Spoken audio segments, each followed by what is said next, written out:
Word is going around that Quizzy stayed up all night working in his shop again, and it looks like the guy finally hit his limit and passed out right there. Seeing him totally out of it, a girl comes over and says he's fast asleep, so they shouldn't do anything to wake him. She just looks at him and thinks about how exhausted he must be after all that work. She gently reaches out and pulls the blanket up to keep him warm while he rests. Moving on to Duke Olsen's house, things are looking pretty fancy for a big event, but people are already gossiping, saying the Olsen family made a huge mistake by trading a marquis's daughter for a baron's daughter. The guests keep talking, wondering if the Stewart family is actually going to stay quiet now that the engagement is officially over. This whole mess is going down right at Julian and Amelia's engagement party, and some people are even starting to say that if the Stewarts just accepted the split, maybe their daughter was the real problem all along.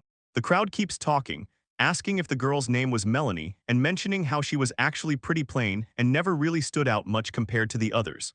Another guest acts surprised to hear it, and the gossip gets worse as someone claims the Lawrence girl straight up seduced Lord Julian. It gets even more awkward when someone points out she was actually best friends with the Marquis's daughter. People can't believe she'd steal her own best friend's fiancé like that, and they figure with her looks she could get any guy, so she's probably just after the Duke's money. A guest walks up to Julian and says congratulations to him and the beautiful Lady Amelia on the engagement, but he admits he never really expected to see the two of them actually get engaged like this. Julian just brushes it off, saying the old engagement was just something their parents forced on them, and he's been pretty unhappy with that whole situation for a long time.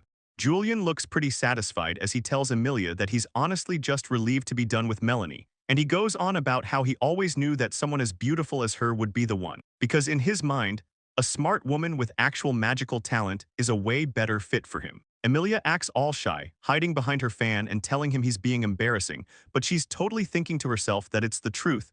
Melanie really was completely unworthy of a guy like Julian, and as far as she's concerned, the only thing the girl actually had going for her was her family name. One of the guests at the party pipes up and asks Amelia if she wasn't actually really close with the Stewart girl. Amelia doesn't miss a beat, telling them she only really kept her company because she was always all by herself. Julian backs her up, saying she was pretty much the only person nice enough to put up with someone as gloomy as Melanie. He tells her she's just way too kind, which makes Amelia give this little smirk behind her fan, especially since Melanie spent her whole engagement just hiding away at home and never showing her face to anyone in high society.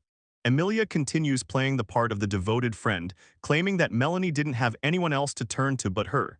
And then she stops for a second like she just remembered something, saying Melanie actually did have one friend, though she clarifies it was really just a snake. The guest looks completely confused and repeats the word snake back to her, so Amelia explains that it was Melanie's familiar, a big white one, and makes a comment about how the girl had zero taste. She keeps digging, saying it was pretty brave for someone with almost no magic power to even try keeping a familiar, which really shocks the guest. He can't believe a daughter from the high-ranking Stewart family would be lacking in magic like that. Amelia just gives this little smile and asks if he really hadn't heard the rumors yet. She tells him that Melanie was such a huge failure she couldn't even make it into the Magic Academy, and Julian jumps right in to agree, saying the woman was honestly just a total embarrassment to both nobles and mages. He looks at the guest and asks why he's so interested in hearing all this stuff about Melanie anyway. The guest wonders if Melanie was actually that bad of a person. He asks if she was just a problematic girl, but Julian cuts him off and says he better not be getting interested in her. He warns him that it's a bad idea and asks the guy if he seriously hasn't heard the news yet. The guest looks pretty nervous while Julian stares him down, asking what there is to even doubt about the situation, until the guest mentions hearing that Melanie got engaged to Quinn, the top mage in the country. Julian and Amelia completely lose it, standing there in total shock. The story shifts back to the massive mansion where the Stewart family lives. It turns out Melanie is the 17-year-old daughter of one of the most famous magic families in the land. She's got fair skin and long, fluffy light brown hair, though she usually keeps a low profile. Up close, you can see she has these bright, jewel-like green eyes that really stand out, but she's so shy and timid that most people just think she's a gloomy person. It turns out Melanie actually had a fiancé around her same age, a guy named Julian Olsen from a big-deal Duke's family, and the two of them were supposed to get married in just a few years. He leads her out into the garden area, and without any warning, Julian tells Melanie straight to her face that he's breaking off their engagement. Melanie just stands there totally confused. She can't even process it, wondering why he'd even bring her to the courtyard for this.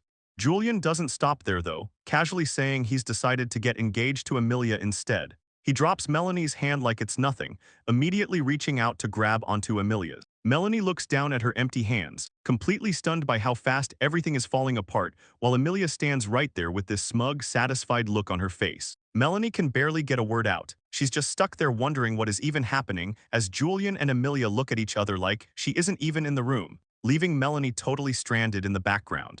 Emilia puts on a fake sad face, telling Melanie she's sorry but she's actually fallen in love with Julian. Julian chimes in, saying he knows this is a huge shock but wants Melanie to try and understand his side. He claims Emilia has a big future as a mage, which makes her a way better fit to be a duke's fiancée. He gets right in her face and says she's nothing compared to Emilia because she barely has any magic. Melanie starts thinking back to how this all started, like how the Olsen family first reached out to her parents. They only wanted her family's support because the Stuarts are legendary mages with a ton of power. So she realizes now that she was just a convenient pawn for a political marriage this whole time. The real kicker was that she only got picked to be his fiancée because she was born with almost zero magic. Usually, magic runs in the family and gets passed down, but for some reason, she never inherited any of it, leaving her to be known by everyone as nothing more than the failure of the Stuart family.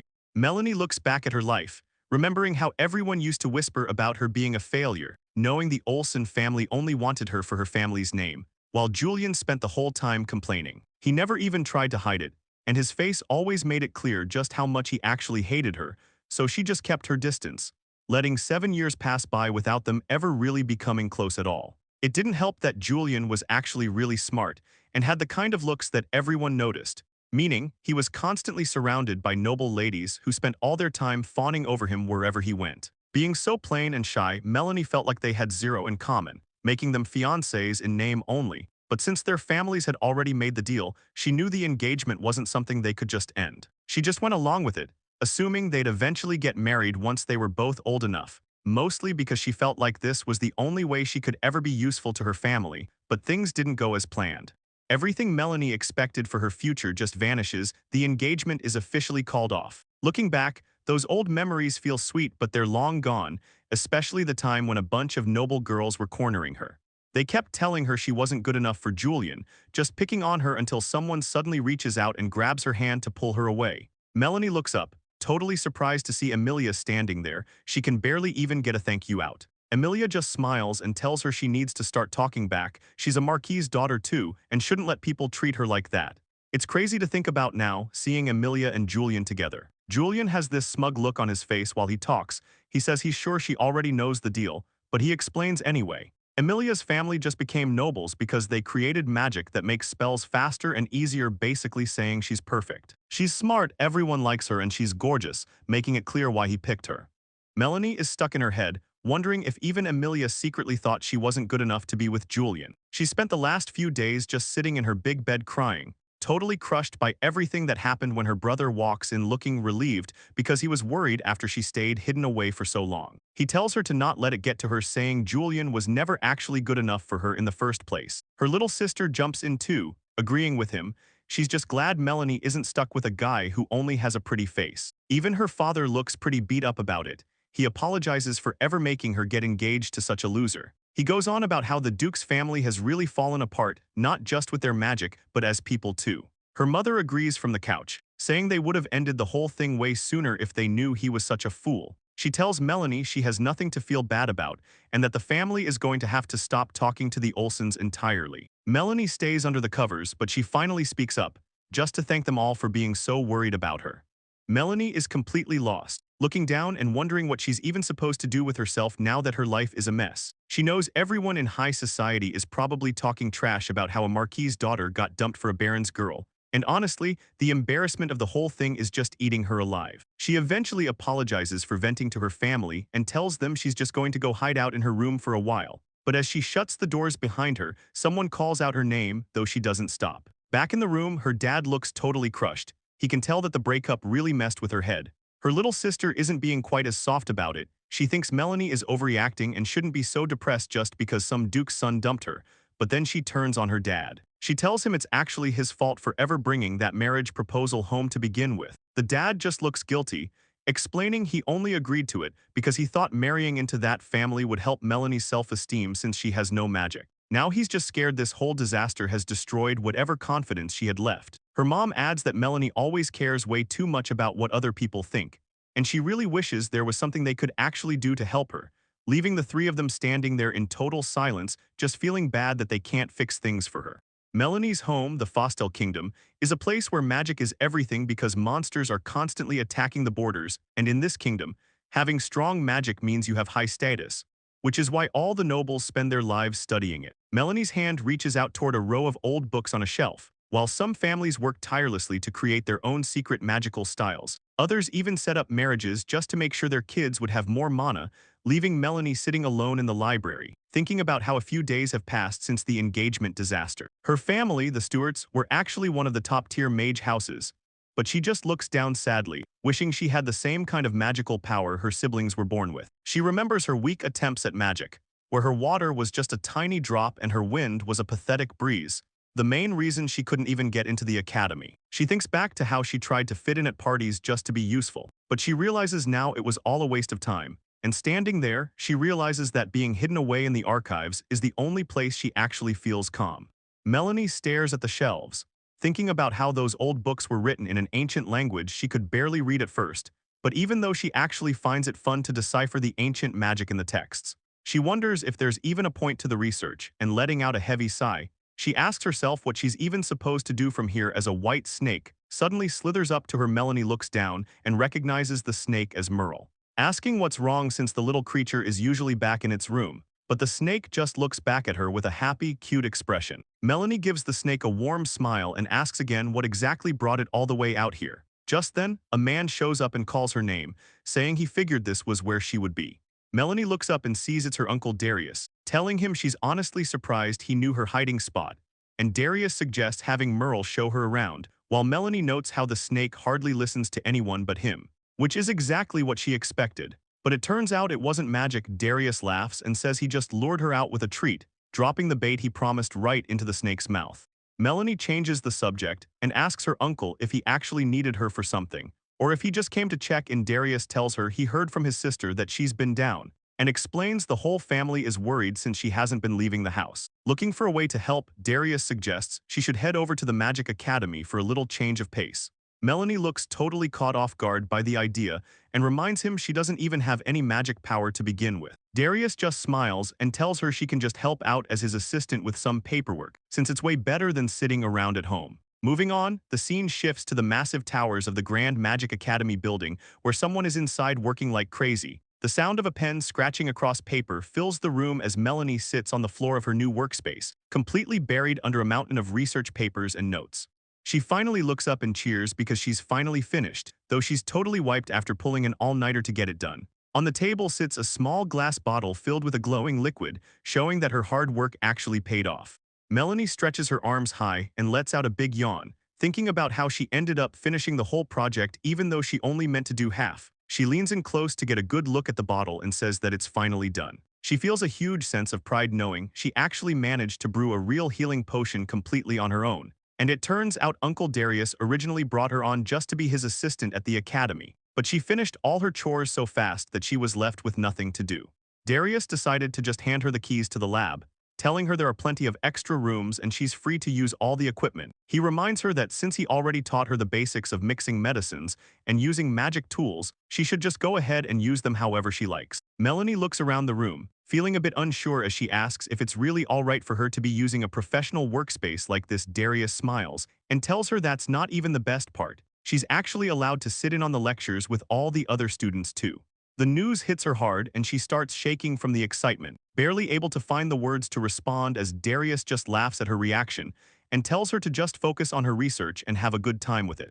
The academy is the go-to spot for young mages from all over the country, and thanks to all the high-end gear they have there, Melanie finally gets the chance to try brewing a healing potion from an old book she's been eyeing for a long time. It turns out that working with ancient, forgotten magic is a huge project, and it definitely isn't something she can just finish overnight.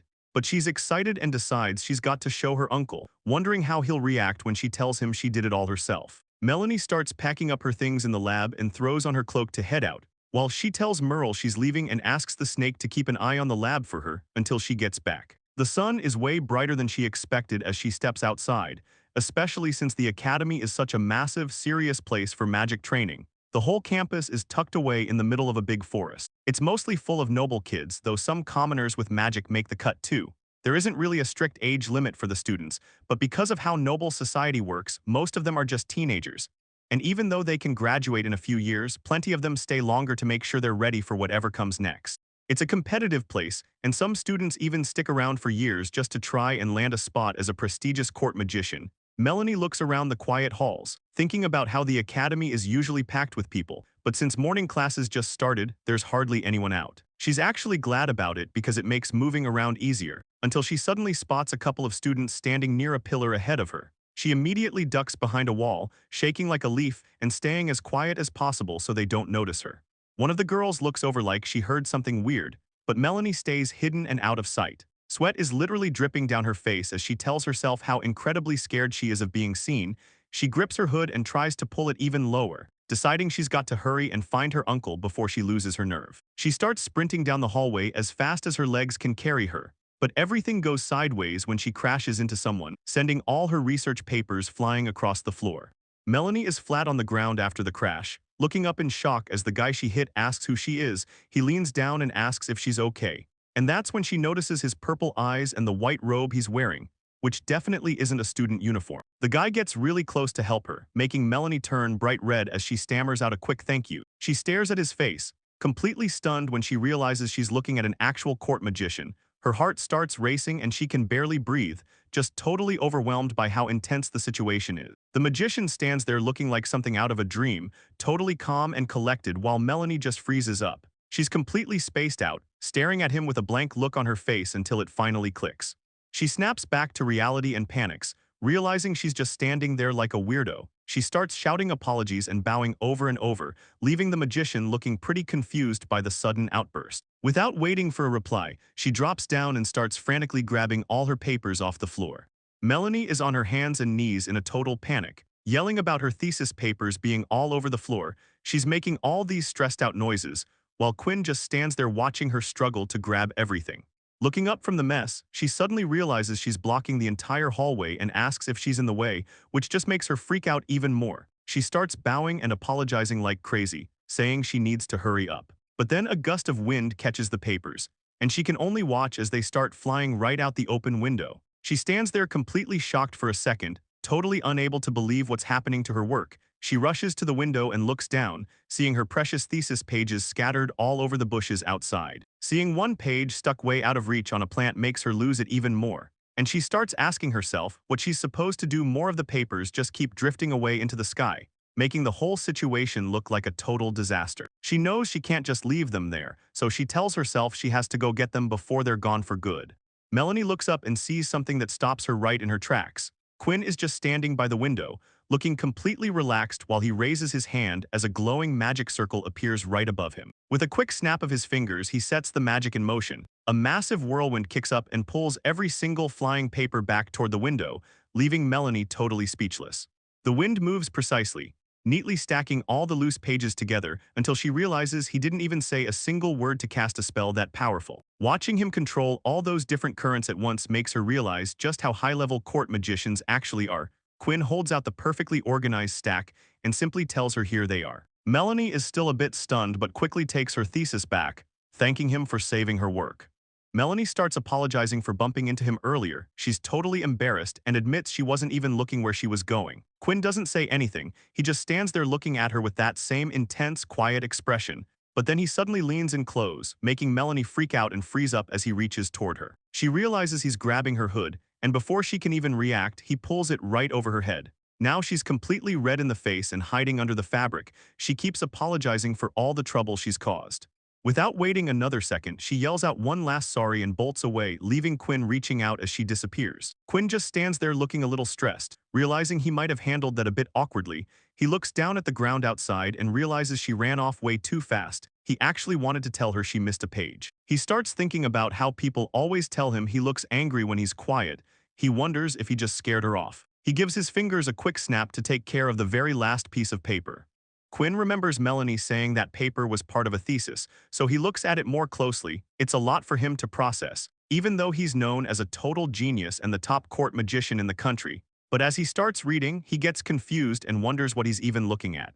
The research on the page is so wild that it looks like a prank, yet Quinn can't help but wonder if Melanie was the one who actually wrote it. He stands there thinking for a second, then asks himself if that girl is the only lead they've got left, and decides right then and there that they need to go find her. The scene shifts over to a quiet room behind closed doors, where Melanie's uncle Darius Stewart is busy at work. He's from a big deal family, but he's also a high-ranking professor at the Magic Academy, and right now he's focused on a strange bottle wondering if it's really a healing potion, since the thick purple liquid looks like poison and seems to be glowing. Darius thinks back to what Melanie told him, noting that real healing potions are usually pale green and smooth, unlike this, and then he shifts his attention over to the thesis paper, which is covered in messy handwriting. Melanie starts to get really nervous, sweating as she asks him how her work actually looks. Darius looks up from the pages and asks if she did all of this on her own, making her worry that she messed up. He doesn't sugarcoat it and tells her that pretty much everything about the presentation is wrong. Melanie is caught off guard, but Darius explains that the way the paper is written is just a complete mess. He goes on to explain that a thesis needs a specific order, like the topic, materials, and the actual results.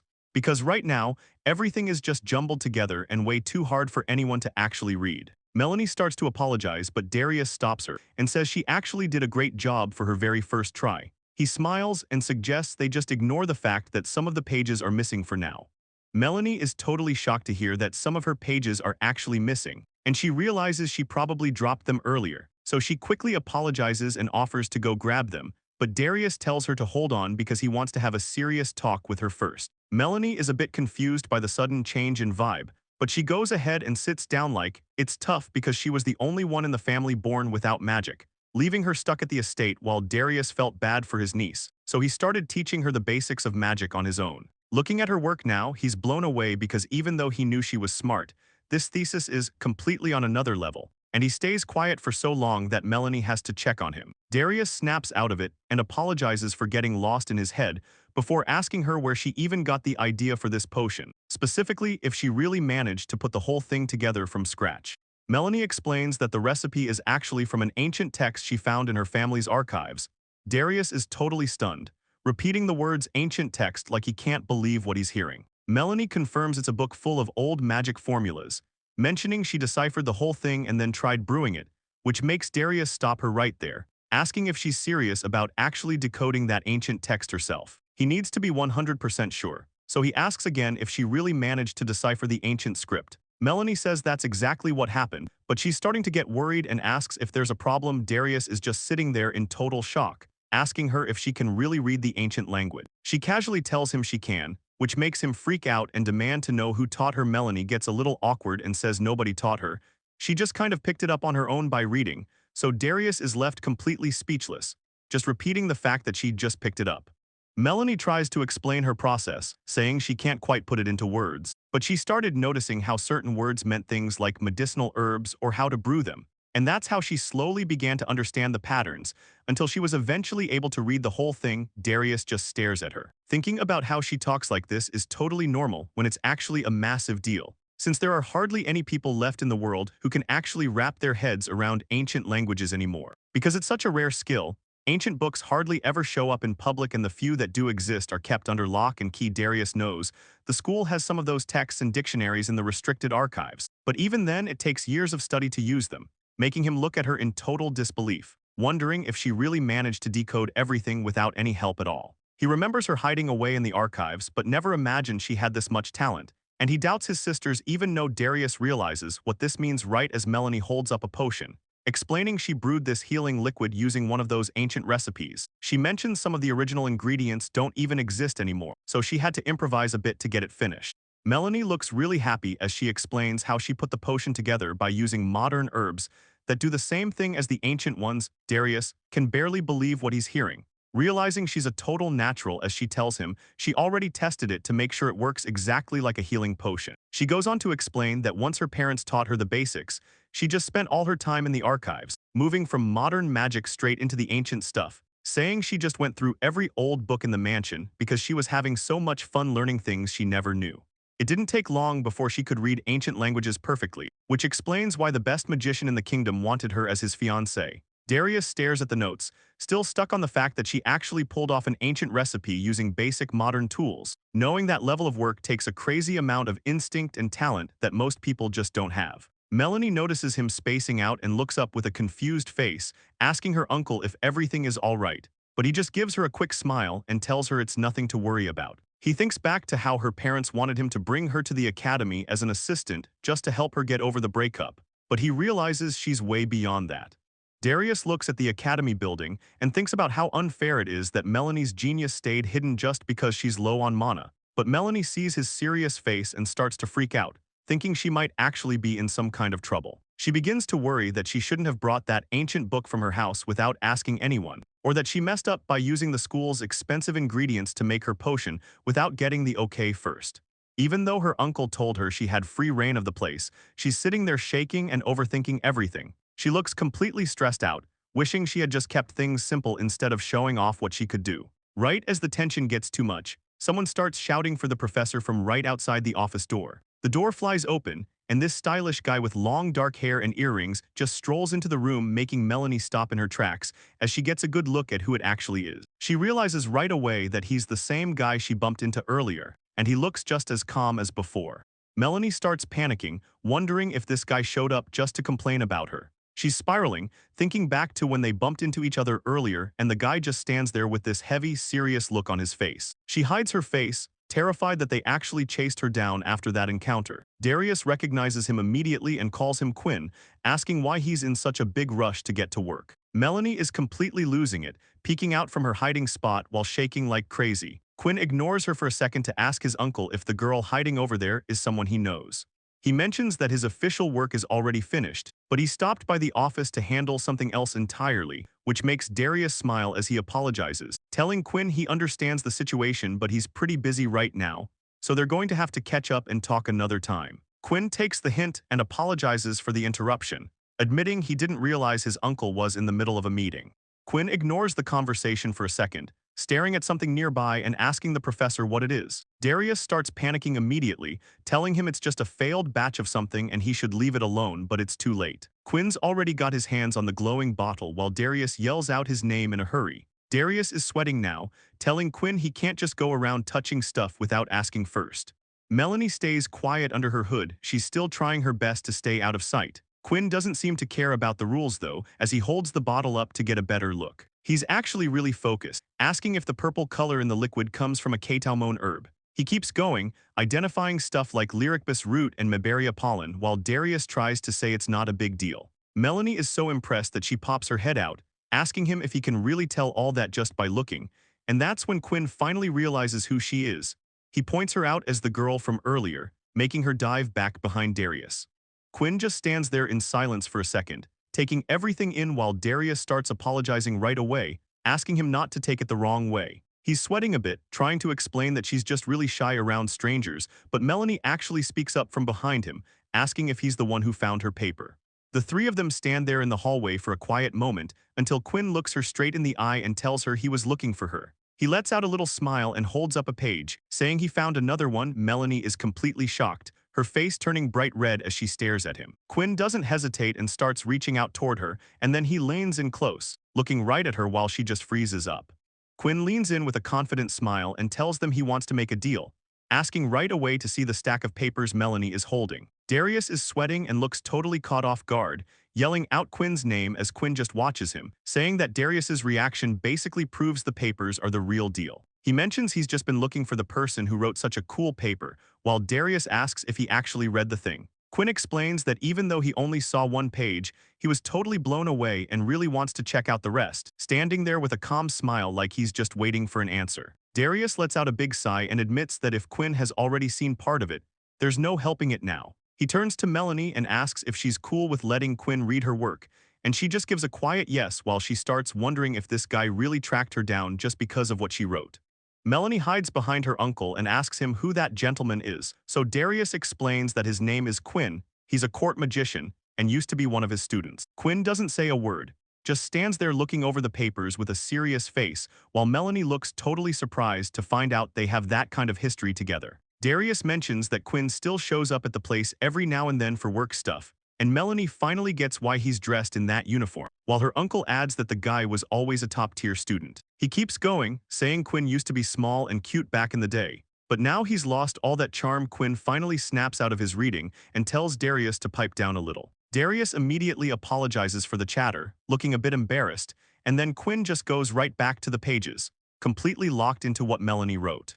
Melanie starts wondering if Quinn is actually a scary guy after all, but then she figures if her uncle says he's brilliant, the guy must be a seriously talented magician, so she thinks back to how amazing his magic was earlier, and it starts to sink in that a real-deal court magician is actually looking over her research. She gets a little wide-eyed and admits to herself that she's starting to feel pretty nervous about the whole thing, while Quinn stays completely quiet, just staring down at the pages in front of him. He finally puts a hand to his head and says he doesn't even know where to start, since the recipe is totally new and the methods completely ignore how things are usually done. Quinn keeps reading, sounding impressed by how complex and creative the work is, and he can't believe the kind of imagination and skill it took to get these results. He finally looks up from the papers and asks his old professor what exactly he's looking at, so Darius looks a little tense and tells him he might not believe it, but the whole thing was made using an ancient magic crafting method. Quinn is caught off guard and realizes that even though it seems like a brand new spell, the entire foundation for it is already perfectly set up. He notices the original ingredients listed are all from ancient times and asks if they ended up swapping them out for all these crazy expensive materials. Quinn takes another look at the papers and realizes that when he thinks about it in terms of ancient magic, everything actually starts to click. But then he notices the ingredients list is insane, featuring stuff like lyricbus, which is basically extinct outside of labs, plus a bunch of other materials that cost a fortune. So he starts wondering how much a single bottle would even cost to make. And though he buys the ancient recipe part, he's stuck on what the actual results would be. He looks up and asks Professor Darius if he's actually gone ahead and tested out what this stuff can do yet. Even just thinking about the price tag makes him a bit uneasy, but he's so curious about the potential power that he kind of wants to see it anyway, even though Darius looks pretty nervous and admits that he hasn't actually tried it out on anything major just yet. Melanie starts to panic in the corner, while Darius quickly adds that he did at least test the effectiveness on a plant to see what happened, but Quinn just stares back with this really intense, heavy look in his eyes. Melanie completely loses it, pulling her hood down to hide while she stammers out an apology for speaking up when he hadn't even asked her anything. Quinn just stands there watching her, thinking to himself that he didn't actually mean to glare at her or scare her like that. Quinn stares at Melanie and can't really wrap his head around how a girl this shy and scared could actually be the one who made that magic potion. But as he keeps looking, the silence gets pretty heavy. Melanie is basically shaking under her hood while Darius tries to break the awkward vibe with a little cough, though Quinn is deep in thought, ignoring how much he's freaking her out. He realizes that just testing the potion on plants isn't enough and he needs to see what it does to something alive, so he looks back over her notes.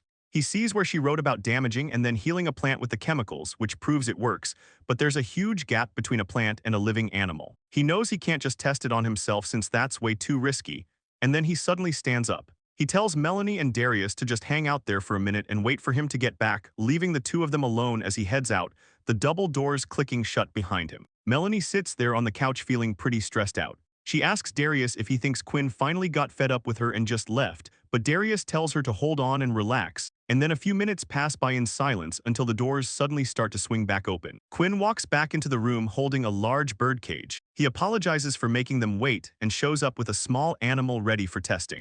Darius looks at the bird cage and asks Quinn what on earth he brought back, and as Quinn sets it down, he explains that he grabbed a small monster called an Echinos from one of the other labs. He mentions that the little guy had a nasty injury on its back, so he figured it would be the perfect test subject for the potion, and then he reaches into the cage with his gloved hands to pull the creature out. Holding the monster in his palm, Quinn gets the bottle ready and says he's going to give it a shot. He tips the flask carefully, letting just a single drop of the liquid fall onto the open wound, and Darius and Melanie lean in close with him, everyone holding their breath while they watch the reaction. Right before their eyes, the wound starts glowing and someone points out that it's actually closing up. And then they notice that even the broken needles on its back are completely back to normal like nothing happened. Quinn stares at the healed creature in total disbelief, saying he can't believe just one single drop was enough for the whole thing to work. Quinn says the potion is definitely working, and Melanie looks on happily, noting that the little creature looks a lot better already. So Quinn carefully uses his gloved hand to set the small monster back onto the floor of its cage. Darius points out that the results are basically the same as a high-grade potion, and Melanie totally agrees with him, while Darius adds that it's exactly what he expected from an ancient recipe, especially considering they only used a single drop. But then the cage starts to rattle. Quinn notices something and Melanie says things are starting to look a bit weird. The cage begins shaking like crazy on the table, and a sudden burst of energy flashes from inside the cage, leaving everyone wondering what exactly is happening as the cage continues to bounce around violently from the force of the creature inside. Once everything finally settles down, Melanie looks at the monster and asks if the poor thing is dead. Darius tells her that it's still alive, so Quinn asks if what they just saw was some kind of bad reaction to the medicine, but Darius explains that the potion was actually just so strong it caused a massive overreaction, leaving Quinn stunned that a single drop could have that much power. Quinn mentions that even a single drop needs careful watching, so Darius suggests they send the medicine off to get the components analyzed. Quinn totally agrees, saying it's definitely for the best if they keep the whole thing under strict control. While Melanie is busy scribbling away, Quinn looks over and asks what she's even doing. She just smiles and says she figured she might as well add this latest reaction to her research paper. Quinn doesn't really have much to say to that and just tells her he sees, but then he turns his attention back to Darius and calls out to him. Quinn asks the professor who the girl actually is, and Darius lets him know that she's his niece. This makes Quinn wonder if that means she's officially part of the famous Stewart family. Darius explains that she isn't actually a student at the academy, but they gave her a lab for a few specific reasons, and Quinn says he gets it watching her work. Quinn thinks it makes total sense since she comes from a family known for turning out so many powerful mages. Darius looks totally wiped out, admitting he had no clue the girl was this gifted until just now.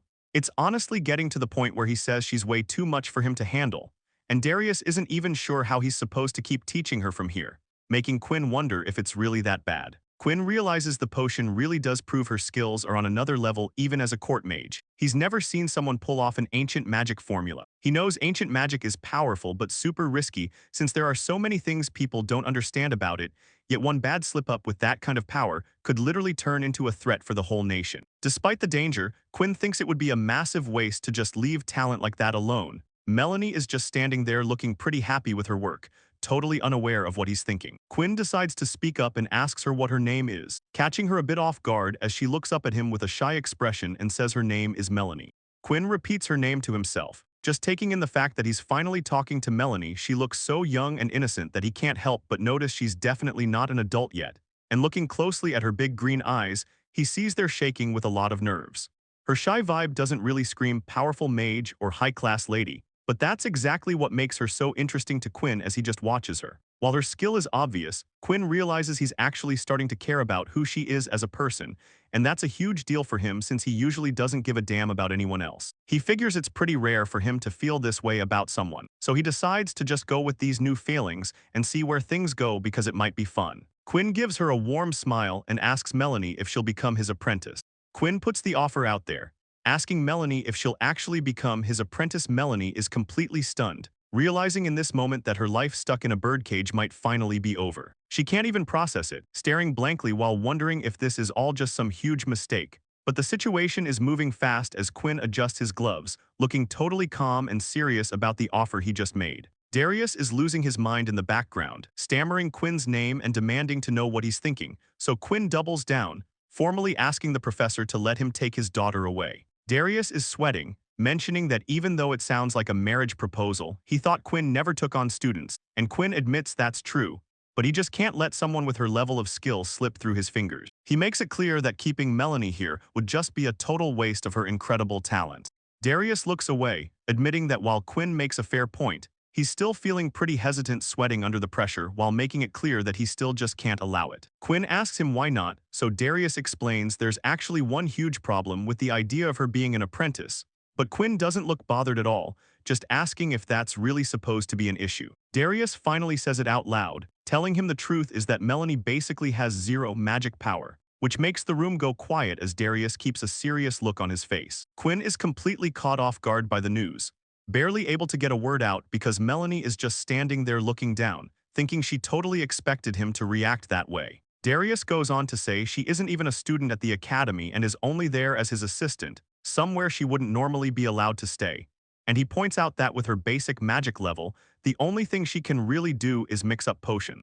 Darius points to the potion tools, telling Quinn that the high-level attack magic he specializes in is basically impossible for someone with Melanie's low power level. He questions if Quinn is even serious about the apprenticeship, reminding him that his job involves hunting dangerous monsters all over the world for most of the year. Darius makes his stance clear, saying there's no way he can let Quinn take Melanie into those kinds of dangerous environments. Melanie just stands there quietly, feeling like everything is falling apart just like she expected. She's already convinced herself that Quinn is about to take back his offer the second he hears the truth about her, making her remember how every other person has reacted the same way, showing nothing but surprise, pity, and disappointment the moment they realize she's got no magic. It's a heavy feeling for her, especially being a daughter of the famous Stewart family and not having anything to show for it. She closes her eyes, waiting for the moment he decides she's worthless and moves on, but Quinn catches her off guard by suggesting she just comes to his estate to do her research there instead. Melanie is completely shocked,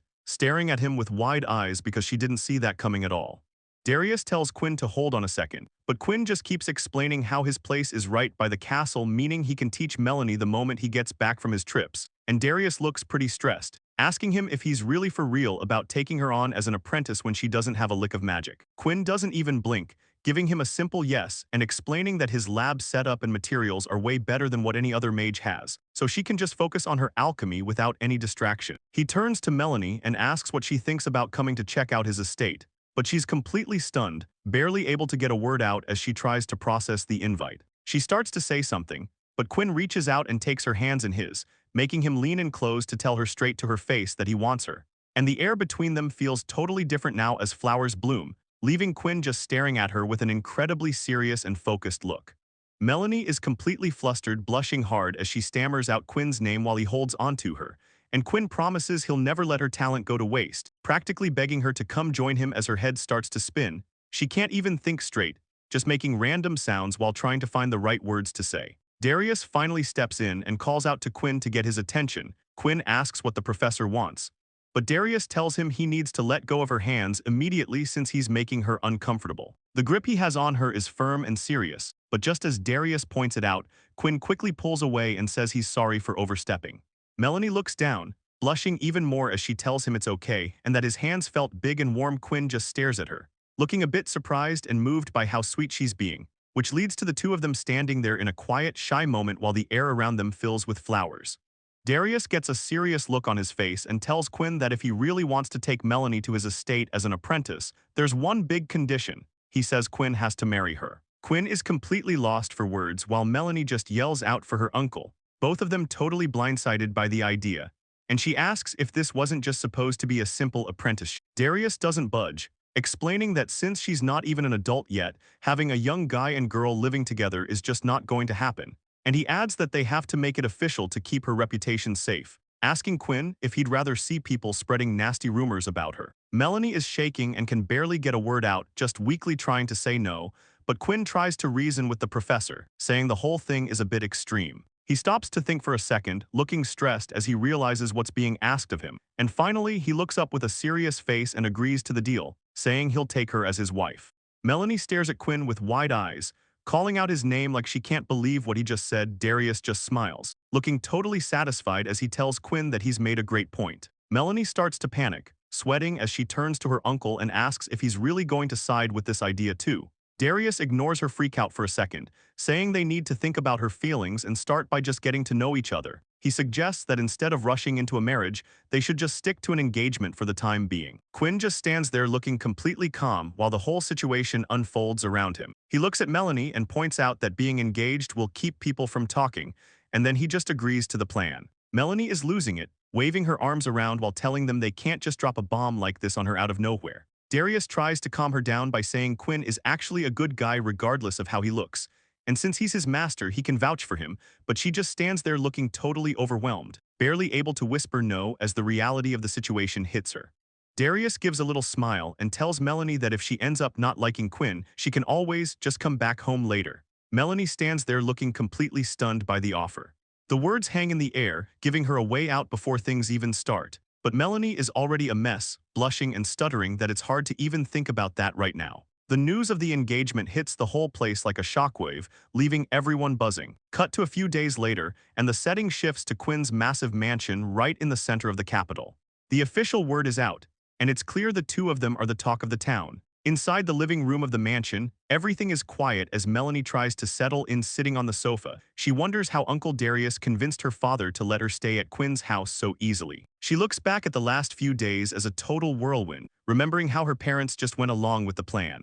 The staff is busy hauling a massive pile of suitcases and trunks into the house, and it's clear Melanie is still trying to process it all, thinking about how she moved in before she even realized what was happening. Looking out the window, she sees the castle towers and realizes Quinn's place is way closer to the capital than her old home. The house itself isn't some giant palace, but it's new and clean, and he only keeps the staff he actually needs. Quinn is just standing there in his noble clothes looking completely calm. Melanie watches him, thinking he looked way more intense in his mage uniform, but now he just looks like a high-class noble. Even so, he's still got this heavy vibe that makes her think he's pretty intimidating just being there. A knock comes at the door and a voice from outside says they've brought some tea for them, so Melanie tells them to come in. The maid is literally shaking as she sets the tray down, looking like she's about to lose it. The maid yells a quick apology and bolts out of the room at full speed, leaving Melanie totally confused. Melanie looks down at the white snake in her lap, wondering if the maid was just freaked out by Meru, since the little snake is honestly such a good girl and hasn't done anything wrong. Quinn looks over at her and says the staff is just surprised because they aren't used to seeing something like that, but they'll get used to it soon enough. Melanie is a bit caught off guard by that and asks him what he means, so Quinn explains that while every mage's house used to have a familiar back in the day, it's actually pretty rare to see mages using them now. He points out that the servants here probably don't know much about how familiars work anyway. Melanie just stares back at him, asking if that's really how it is, and it turns out raising one of these creatures takes a massive amount of time and money, making it a luxury that only a few high-ranking nobles can even afford to keep around these days. Thinking back on it, Melanie realizes even people like Julian and Amelia didn't have any familiars with them. Melanie looks at her snake and remembers how Julian always hated Merle. It was the reason she always ended up leaving the little guy at home whenever the two of them met up. She's been trying so hard to keep Julian out of her head, but for some reason, he keeps popping up even though her life with Quinn is officially starting now. Melanie starts to spiral, wondering if Quinn is actually okay with her being his fiancé or if her uncle just forced him into it. It gets worse when she remembers she can't even use magic, making her wonder if she can even handle being an apprentice to a court mage, especially since her uncle said Quinn is a total legend and super famous in the magic world. No matter how much she thinks about it, she just feels like she isn't worthy of staying here. She gets completely stressed out, terrified that Quinn is going to get disappointed and just kick her out on the street, but Quinn looks over at her and tells her she really needs to stop being so nervous about everything.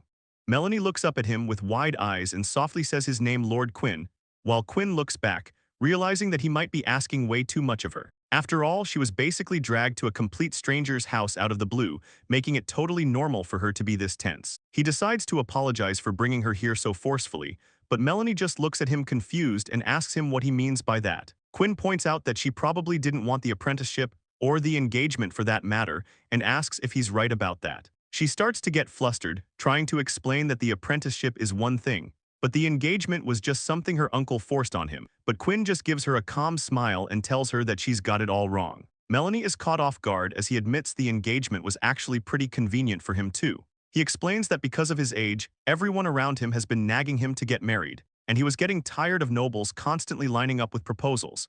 So even though her uncle's idea was kind of crazy, he figured it would be a blessing if it finally made everyone else shut up. Looking at Quinn, it's pretty obvious why he's such a catch. He's in his mid-20s, which is the perfect age to be married, and having a high-level job as a court magician definitely makes him stand out even more. Melanie realizes that on top of his status, his looks are basically top tier, leaving her staring at him while thinking about how he probably has women lining up to marry him. Quinn stays calm and explains that because of his situation, he wants their engagement to be a name-only thing, basically just for show. He tells her that even though he already cleared things with her parents, she's totally free to break the whole thing off if she's ever unhappy with how it's going, which just leaves Melanie sitting there in complete shock at how considerate he's being. Quinn looks her in the eye and mentions she's still young, so if there's actually someone else she's into, she shouldn't feel forced into this. Melanie jumps in immediately, telling him that she doesn't mind the arrangement at all, and she clarifies that she doesn't have anyone else in mind anyway, mostly because everything happened so fast she hasn't even had a second to process it. Melanie looks up at Quinn and admits that, to be honest, she's actually pretty relieved to hear him say that. She thinks to herself about how it's only been a few months since Julian dumped her. Her heart isn't totally healed yet, but Quinn's proposal makes her genuinely happy. Quinn takes that in and tells her he's glad to hear it, But then he reminds her that this engagement is just a temporary thing, even though he really does want her as his apprentice. He reaches out a hand and promises her that he's going to treat her right while she's learning from him, and he just stares at her with this super serious, honest look on his face. Melanie is caught off guard by how much thought he's putting into her well-being, realizing he's being incredibly sincere, which makes her feel special. She hasn't felt needed like this by anyone in a really long time. She starts wondering how long it's actually been since she felt this way, and even though she barely knows anything about Quinn yet, she can tell he's putting in a real effort to make her feel welcome. Melanie grips her dress tight, thinking about how even though she's still a bit unsure, she really doesn't want to mess up Quinn's expectations, so she decides she's going to give this everything she's got. She looks at Quinn and admits she's never even been to a magic academy and can't use magic, but she promises that as his new apprentice, she's going to work her hardest to make sure she doesn't bring any shame to his name. She sits there looking right at him, humbly asking if he'll please take the time to teach her everything he knows. Quinn gives her a small, genuine smile and tells her that as her mentor, he's going to work right alongside her, and that he's actually looking forward to it. Melanie lights up and happily agrees, feeling a huge weight off her shoulders now that they're on the same page. Quinn tells her that for today's first lesson, he's going to give her a full tour of his magic workshop, and Melanie is totally down for it, giving him a quick nod as she gets ready to see where the real work happens. The two of them walk through the garden as Merle follows behind. Melanie's heart is racing since they only did house rules yesterday, but now Quinn stops and says they've finally made it.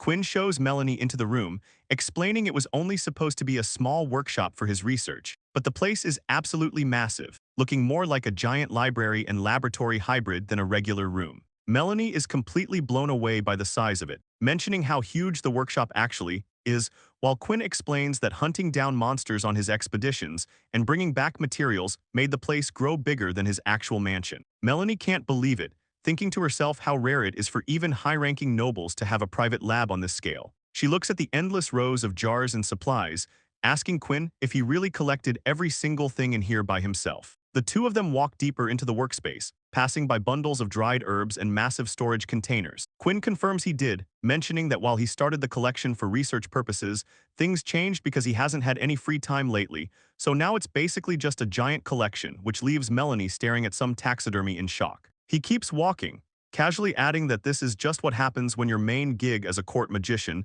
involves hunting monsters down.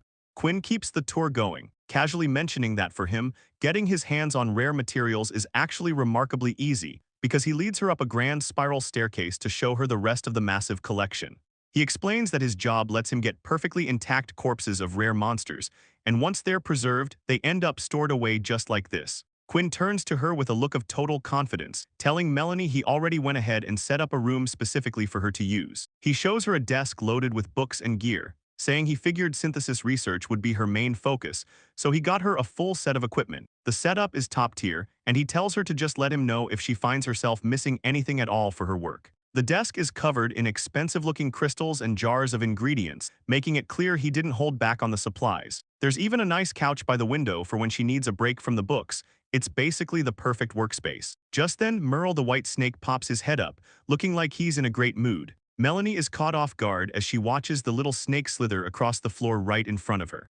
Merle the white snake makes himself right at home, curling up on the cushions of the fancy couch, and Melanie can't help but notice, calling out to the little guy when she sees him looking so cozy. Quinn watches them, casually mentioning that it looks like Merle has already taken a liking to the place. But that's not all he has planned. He tells her he actually brought along a personal gift for her too.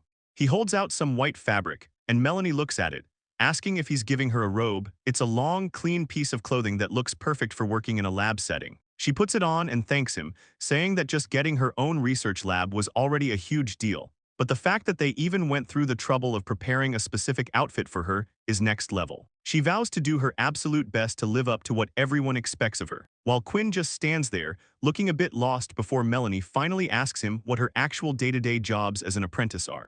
Quinn looks at her and asks if it's true that she barely has any magic power, explaining that usually, an apprentice learns a master's style or helps with research, but Melanie just looks down, feeling bad and apologizing for her lack of mana. He gives her a small smile and says he isn't blaming her, just confirming the facts, then lets her know he took her on because her talent was interesting, not to find a successor. Melanie is completely caught off guard and asks what her actual job is supposed to be, so Quinn tells her he's been thinking it over, But first, he wants to hear what she already knows before they plan their next move. The two of them talk for a while inside the massive, quiet library, and Quinn rubs his head, saying he finally gets the level of knowledge she's working with.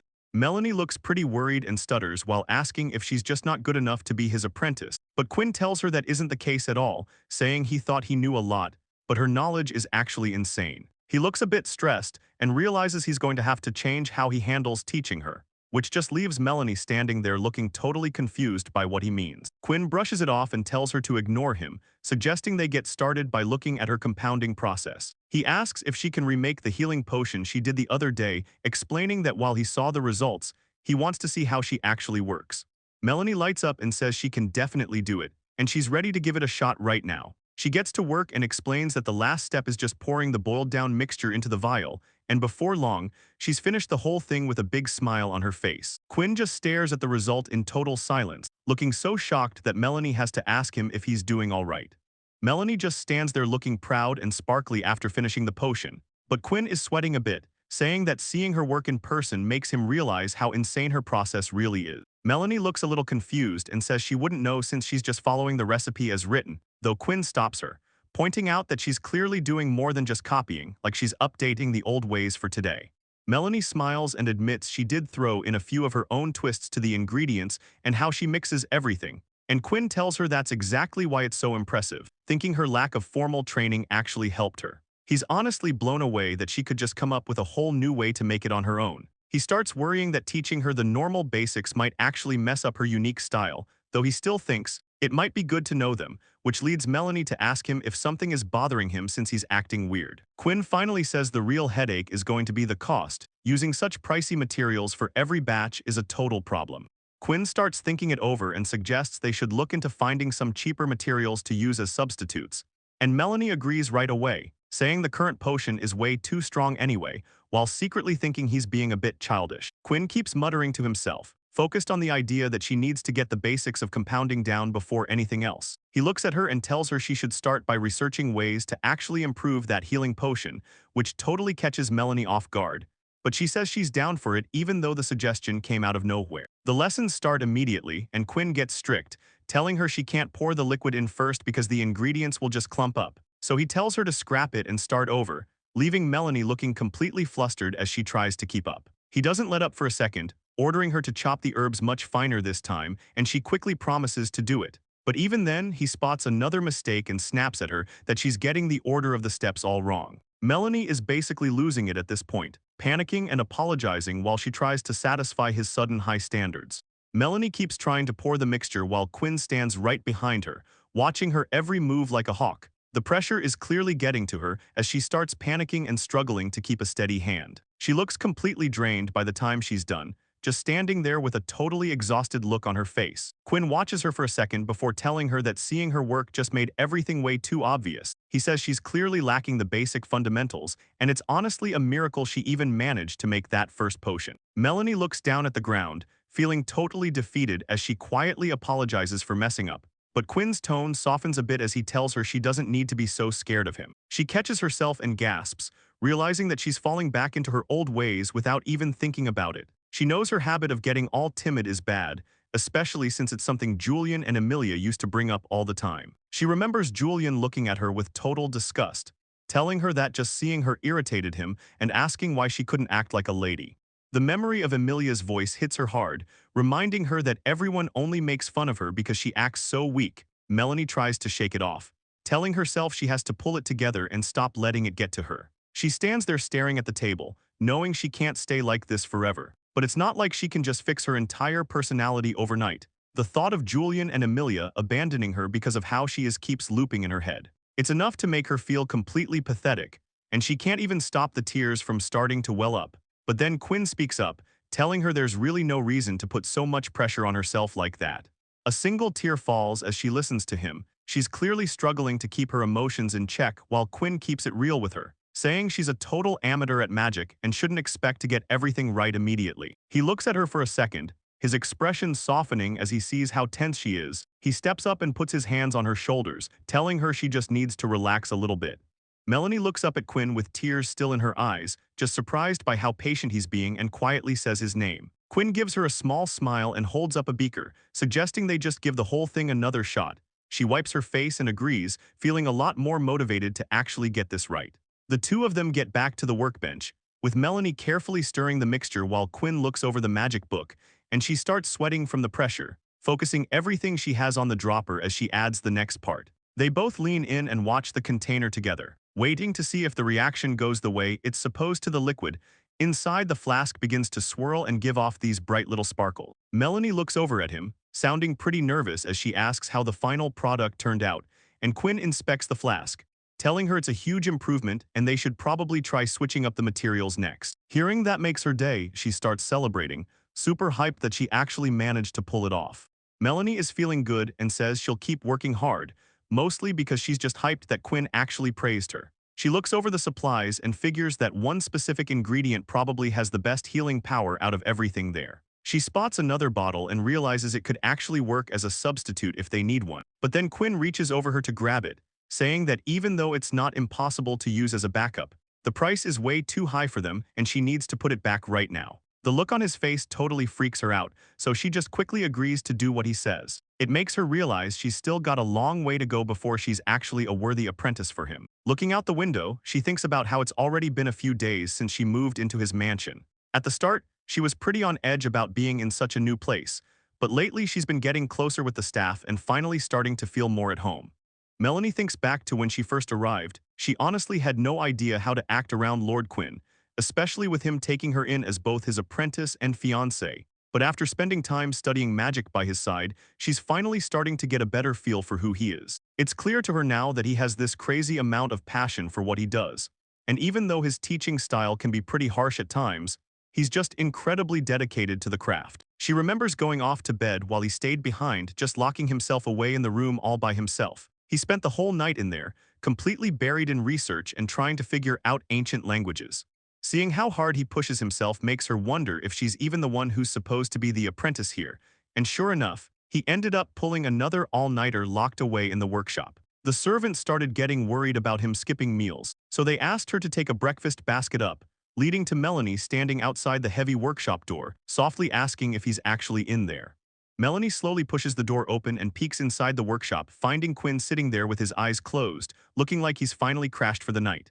Everything on the desk is still laid out, with the morning light just starting to hit the room, and Melanie walks over quietly, seeing him totally passed out in his chair while she whispers that he's sleeping so soundly. She looks down at his hands and notices he even left his book wide open, which worries her a bit, thinking he's definitely going to catch a cold if he stays like this. So she realizes she needs to find a blanket or something to keep him warm. She finds a cover and gently drapes it over his shoulders, telling him she'll try her best not to wake him up. Just looking at him, it's pretty clear to her that he must be completely exhausted. She carefully takes the heavy book from his lap, amazed that he didn't even wake up when she pulled it away. Melanie stands perfectly still, just taking in the quiet atmosphere of the workshop while she stares at Quinn's hair, thinking about how straight and beautiful it looks. She even wonders if he has some kind of special routine to keep it that way, because it's the complete opposite of her own hair, which she thinks is just way too frizzy and hard to manage. As she sits there on the floor next to him, it hits her that she almost never gets the chance to see him from this close, and the thought of it makes her blush, making her want to just stay right there and watch him sleep for a few more minutes. The morning sun starts to fill the room, lighting up the flowers nearby as the quiet moment lingers, until Quinn suddenly stirs in his chair, letting out a small groan as he starts to come around. Melanie jumps a bit and quickly tells him good morning, which catches him off guard since he's still half asleep and asking if it's really her. He rubs his eyes, trying to clear the cobwebs and figure out what's going on after his long night of work, finally looking over at her with a blank stare as the reality of the morning starts to sink in. Quinn wakes up in the middle of the library and realizes he totally drifted off while his desk is still a mess, piled high with all the books he was studying. Right then, Melanie is standing over him, carefully pulling a cloth up to keep him warm. He sits up looking pretty groggy and asks her what time it is, which makes him stop and notice the fabric draped over his shoulders. Realizing it belongs to her, and Melanie immediately starts apologizing, saying she tried to find a real blanket to cover him with but couldn't find anything else. Quinn gives her a soft smile, telling her to forgive him for the trouble and thanks her. Watching him blush like that makes Melanie think he looks way too cute for his own good. She starts panicking a little, wondering if it's actually rude to think a high-ranking guy like him is cute, but Quinn spots a basket nearby and asks what's inside, so she tells him the chef sent over some breakfast, even if it's basically lunchtime now. Quinn looks at the massive pile of food in the basket and asks if the chef included enough for Melanie too, realizing he's been out for a while. Since they're both there, he asks her if she wants to grab a seat and eat with him, which makes Melanie jump and give a loud yes. She thanks him and mentions that while they usually eat together back at the house, this feels like a special change of pace. Eating alone with Quinn in the quiet workshop is honestly pretty exciting for her. And she can't help but smile. Quinn takes a bite and mentions the salty meat and fresh veggies are actually really good, even if it's a bit heavy. But then Melanie freezes with her mouth full when she notices he's already starting on his second sandwich. She can't believe how fast he's going. He doesn't even look like he's in a hurry, but the food is just disappearing. Quinn catches her just staring at him and asks if something is wrong, making Melanie freak out and stammer that she was just thinking she should have brought some drinks to go with everything. He gives her a small smile and tells her she's right, then asks her to stay put for a second while he gets something.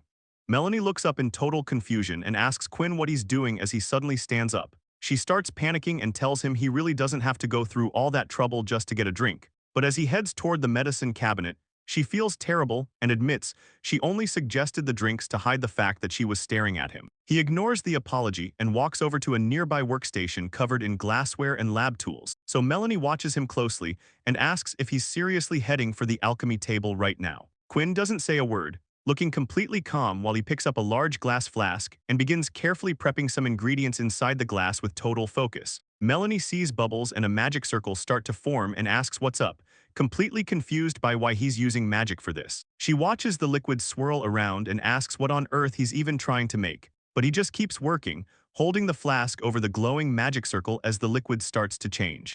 The liquid inside the flask starts bubbling like crazy over the glowing magic circle, making Melanie look on with a totally shocked expression as she tries to process what he's doing. Quinn reaches for a glass beaker on the table and asks if that'll work as a cup. He looks completely relaxed while pouring the hot, dark liquid into the glass. So Melanie nervously asks what he just made, and he simply tells her it's just herbal tea. She takes the beaker with both hands, staring at it while repeating that it's just medicinal tea. As she looks closer, she realizes the color and the smell actually do seem like normal tea, but Quinn notices her hesitation and asks what's up, explaining it's an extract meant to help with fatigue and health. He takes a drink himself and asks if she's worried about the beaker being clean since it's been washed. Then he looks away slightly, mentioning that the hygiene isn't really the main issue here. Melanie watches him and thinks to herself that for someone so powerful, Quinn is actually pretty careless, but she decides to just put that thought to the side for now. Looking at the beaker, she realizes that magic can actually be used for simple stuff like this, and she wonders if he always brews his tea this way, especially seeing how easily he handled the magic circle just now. She holds her drink and finally asks him if this is how he always drinks his tea, so Quinn takes a sip and tells her he only really does this on special occasions. He takes a bite of his food and explains he doesn't do it at home, but it's a common trick for camping that most nobles wouldn't touch. He mentions they actually teach it in outdoor classes at the Magic Academy since learning to heat water perfectly is good training. Melanie remembers hearing that Quinn is always out on monster hunts and that he's part of the offensive magic division for the court mages. She thinks about how it was her uncle who gave her all that info in the first place. Darius Stewart looks pretty proud while explaining that Quinn is an elite mage who was picked for a special division. Melanie looks down at the picnic supplies and says that sleeping outside while hunting monsters in the wild sounds like such a grind. She looks a bit spaced out and mentions she's almost never left the capital, so she can't even imagine what that kind of life is like. She looks at him and says she'd love to learn more from him, but asks if he'll be away for work all the time. Quinn suddenly remembers something and tells her he actually has to head out starting tomorrow. Melanie just stares at him in shock, repeating the word work like she can't believe it, so Quinn explains he was taking time off to look after her, but some urgent business just landed on his desk. He looks down at his papers and tells her he'll likely be gone for a few days. Melanie takes it in and simply says she sees. Standing among the flowers, it finally clicks for her that Quinn is supposedly one of the best royal mages in the whole kingdom. Melanie realizes that someone with Quinn's status couldn't just stay on vacation forever, and Quinn tells her not to stress, because while he's away, he's giving her a specific task separate from her usual mixing work. He says it's something she can do on her own and she should focus on that and her studies, so he mentions she'll be way too busy to ever get bored, asking her if that sounds like a good plan. Melanie stammers out a thank you while blushing, but she's secretly freaking out because she thinks he just read her mind. The scene moves to the outside of Quinn's massive, fancy estate. Quinn looks at her one last time and says he's leaving the whole place in her hands. The staff wishes him a safe trip, while Melanie tells him to take care of himself, and the carriage finally pulls away as Quinn heads out to handle a monster-slaying job. Melanie stands there thinking about how this is her very first time being at Quinn's estate. She looks a bit overwhelmed by the thought of being home alone in a place like this.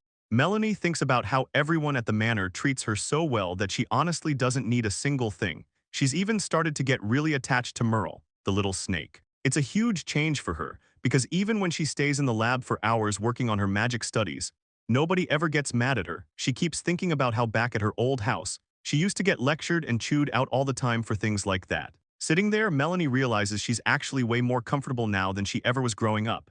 And it's getting to the point where she almost feels a bit guilty. The thing is, an apprentice is usually the one who's supposed to look after their master's daily needs, but the servants at the estate already have every single chore covered, leaving Quinn to handle pretty much everything else on her own without any help. Melanie sighs, feeling like she's just the one getting pampered and looked after for every little thing. She really wants to find a way to thank Quinn for everything, but she's worried that a sheltered girl like her doesn't have much to offer. The little white snake, Mararu, nudges closer as if it can tell what she's thinking. Melanie looks down and asks the little guy if he's actually trying to comfort her right now, which is honestly the cutest thing. She gives him a soft smile and tells him thank you for being there for her, but then she notices something different. Mararu is looking way shinier than usual, almost like he's sparkling, so she asks him if he just happened to molt. She leans over to check his basket and lets out a surprised sound when she sees what's inside. Melanie pulls it out to get a better look, noting that it's a perfectly clean shed, and as she holds the skin, a thought hits her. She wonders if Quinn would actually be happy if she gave this to her as a gift. After all, she knows that snake skin is a super valuable material for magic research, especially when it's in such perfect condition like this one. Melanie's face just lights up. She thanks Mararu again and tells him he must be worn out after all that molting, so she promises to go grab him some food right away. She just stands there giggling to herself, feeling totally happy while she hangs out with her scaly little friend. Moving on, a servant calls out from the mansion to let her know that Lady Quinn has finally made it back home. Melanie hears the news and goes sprinting down the main staircase. She's got a huge smile on her face as she tells Quinn welcome back. Quinn says she's home, standing there looking cool while the staff takes her coat, but Melanie stops and says her name, noticing Quinn is acting a little different than usual. The two of them just stand there in the quiet foyer for a moment. Quinn looks away and covers her face, saying it's actually pretty embarrassing to be welcomed home with that much energy. Melanie starts blushing like crazy just thinking about how she came off, and she wonders if she was just too hype because she was happy Quinn was back. It kind of makes her feel like she was actually longing for a lover or something. She can't help but think that the two of them really do act like they're engaged. Melanie tries to hide her face while the maids in the back just stand there smiling at the whole scene. Quinn looks a bit drained and apologizes for the work taking way longer than expected. Melanie tells her it's fine because work is work, so she shouldn't even worry about her. Quinn says she can't really do that since she's the one who took her on as an apprentice. She asks how things are going with the assignment and if Melanie needs help with anything she doesn't get. Melanie realizes Quinn is just being super thoughtful because she had to stay behind while Quinn was out. She's blushing and looking happy as she tells Quinn she actually finished everything without any trouble. Quinn gives a little smile, just glad to hear that she's done. But then she stops and leans in, totally shocked that Melanie actually finished that specific task already. Melanie just nods and says the assignment was actually really interesting, and since it was her first time ever doing magic circles, she was a bit worried but thinks it'll actually activate. Melanie gives a little smile while mentioning how tough it actually is to add attributes to magic circles. She explains that she started out by trying a formula to boost fire power, but it just wasn't working out, so halfway through the project, she realized she should probably stop messing with formulas and try using tools instead. Quinn looks pretty stunned, just repeating the idea of using tools for attribute enhancement back to her. Melanie confirms it, explaining how old books say people used to make their own magic ink before it was sold in stores. She's looking pretty proud of herself as she describes how she followed those old steps to add fire affinity ingredients to the mix. She's basically glowing as she tells Quinn that the whole experiment ended up being a total success. Quinn stands there with a hand on her head, just trying to process this. Melanie keeps going, saying she's already started mixing all kinds of stuff into the ink to see what other reactions she can get, but she stops when she notices Quinn's reaction and asks if she's alright. Quinn gives a little smile and says it's nothing, then tells her he'll check it out later. Melanie gets all excited and asks him to give her a good grade, but then she stops and calls out to him again, making Quinn look back and ask if there's anything else she needs. Melanie holds out a small box while looking really nervous and says she has a present for him, so Quinn reaches out and takes the box from her hands. She explains that it's a way to thank him for everything and tells him to open it up right now. Quinn wonders what it could be, even though he reminds her that she doesn't have to be this nice. but when he opens it and pulls out a long, clear strip of something, he has to ask what it is. Melanie beams and says it's Marulu's shed skin. Bragging about how perfectly it peeled off, Quinn just stands there looking strained, but he manages to thank her and says he'll find a use for it. Quinn gives a small smile as Melanie shouts, "Yes," with pure excitement, clearly thrilled as she starts to head off. Later that night, Quinn's friend Kevin sits in a fancy room. Admitting he never thought Quinn would actually get engaged, Quinn sits across from him looking pretty over it, asking Kevin just how many times he's going to keep saying that, but Kevin just beams and tells him it's fine, insisting they have yet another toast to celebrate the big news. So he leans over and starts filling Quinn's glass back up with wine, even though the guy is clearly enjoying himself way more than Quinn is at the moment. Quinn takes a sip but looks a little stressed, asking exactly how many times they've toasted. By now Kevin just laughs it off, saying his best friend got engaged and asking why it would be wrong to drink to that. Quinn starts sweating a bit, thinking about how weird it is for the prince, the guy first in line for the throne, to be breaking out his private stash for a court mage. Kevin just tells him to relax since they're friends, though he adds that while Quinn is a top-tier mage, he's basically hopeless at being social. Kevin keeps talking about the news, admitting he thought the whole engagement was a joke at first and still has his doubts. He says it's the truth, though he does give Quinn credit for being a pretty handsome guy. But he also calls him a disaster in every other way, pointing out his lack of charm and how he's always out of the country. Kevin is still stuck on the fact that a guy with zero social ambition like Quinn is now engaged to a daughter of the Stewart family. So he looks right at him and asks what on earth happened to make him change his mind like this. Quinn starts sweating a little, trying to explain that technically she is just his apprentice. He takes a sip of wine and says it couldn't be helped, since the engagement was the only way he could take her on as a student. Kevin pours more wine and says he's actually surprised about that part of the story too. He asks what exactly brought about this change of heart that made Quinn finally decide to take on a pupil. Quinn just stares ahead while Kevin keeps topping off his wine glass. Kevin points out that Quinn turned down a massive amount of people who were desperate to be his apprentice.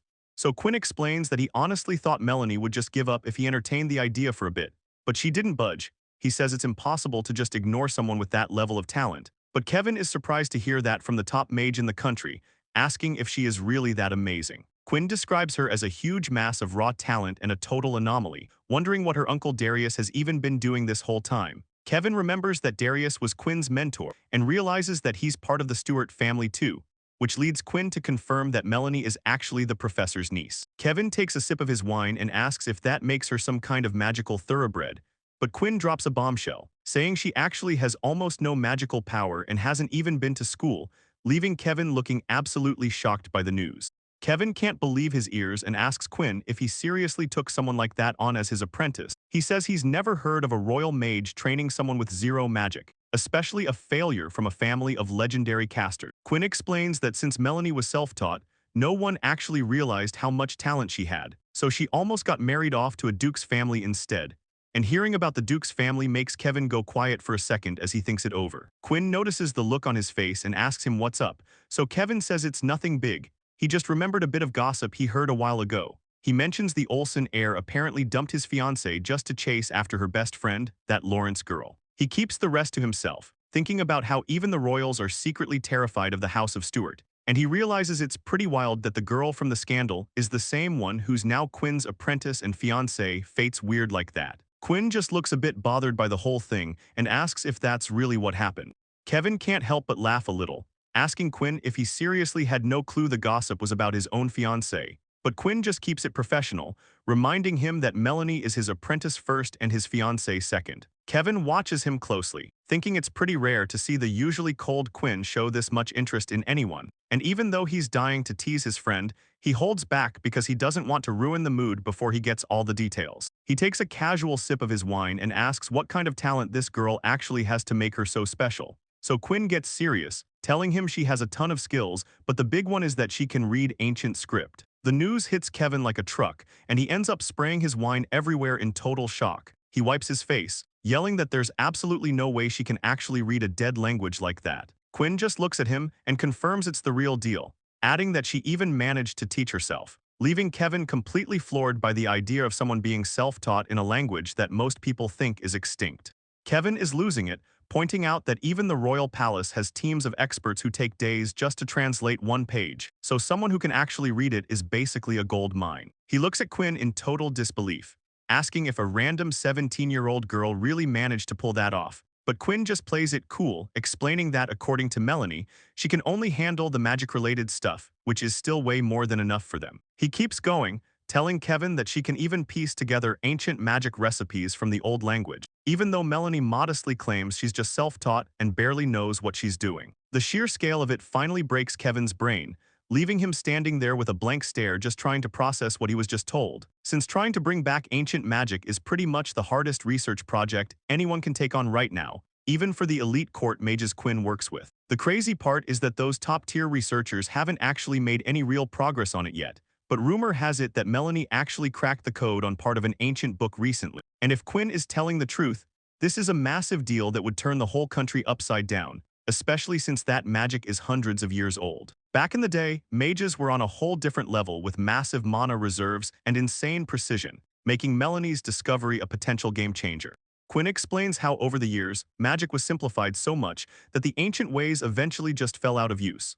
On top of that, he mentions how the actual mana capacity of modern mages has dropped compared to the past, which makes Kevin wonder how a regular human could even begin to handle ancient magic in this day and age. Kevin tells him to wait a second, pointing out that since Melanie has almost no magic power, he doesn't get how she's using it. Quinn clarifies that actually casting spells isn't the only way to do sorcery, since things like mixing potions or making magic circles don't require any internal power. And it turns out Melanie's real specialty is actually pharmaceutical studies and alchemical research. Kevin says he sees what he means, though he's clearly still sweating a bit from the sheer scale of what she's doing. Quinn points out that while everyone thinks of sorcerers as people who just blast offensive magic like Kevin does, the truth is that back then, there were way more researchers than there were combat mages, including specialists like apothecaries working on medicine and alchemists building complex magical tools. Kevin tries to wrap his head around it, asking if Melanie really just spends all her time on research. But Quinn points out that even for research, you usually need a decent amount of mana and magic training to get anywhere. Kevin can't believe it, asking if she seriously pulled all of this off just by studying on her own without ever stepping foot in an academy, which Quinn says is just the kind of thing you'd expect from a girl born into the Steward family. He gets a bit more serious, mentioning that it actually might have been dangerous if she had any real magic power of her own, and explains that because she didn't have mana, she had to rely entirely on herself, which led to her doing way more than just fixing old spells. Looking through her notes, he shows how she's actually blending ancient techniques with modern magic, and Kevin realizes that merging the two styles like that is a massive achievement. Quinn agrees, saying that what she's doing is basically creating an entirely new category of magic, leaving Kevin completely floored and sweating from the realization of how incredible she actually is. Quinn agrees with him, and then Kevin asks if there's a real chance she could end up destroying the world if things go south, especially since Quinn says that's exactly why he decided to take her in from the start. He figures he's probably the only one who could actually handle her if anything ever went wrong. Kevin smiles, saying she must be one hell of an apprentice to make him go to those lengths. He's curious to meet her, but figures that with a master like Quinn, the girl is probably a total monster herself. Moving on, Kevin brings up that even if she's a genius disciple, he's more interested in how she is as a fiancée, and Quinn just looks at him, totally over the conversation already. But Kevin won't let it go, pointing out that Quinn has never had a single rumor about his love life before, and he's just dying to know what it's like for him to be living under the same roof with a woman. Quinn just shuts it down immediately, reminding him that she's still just a kid.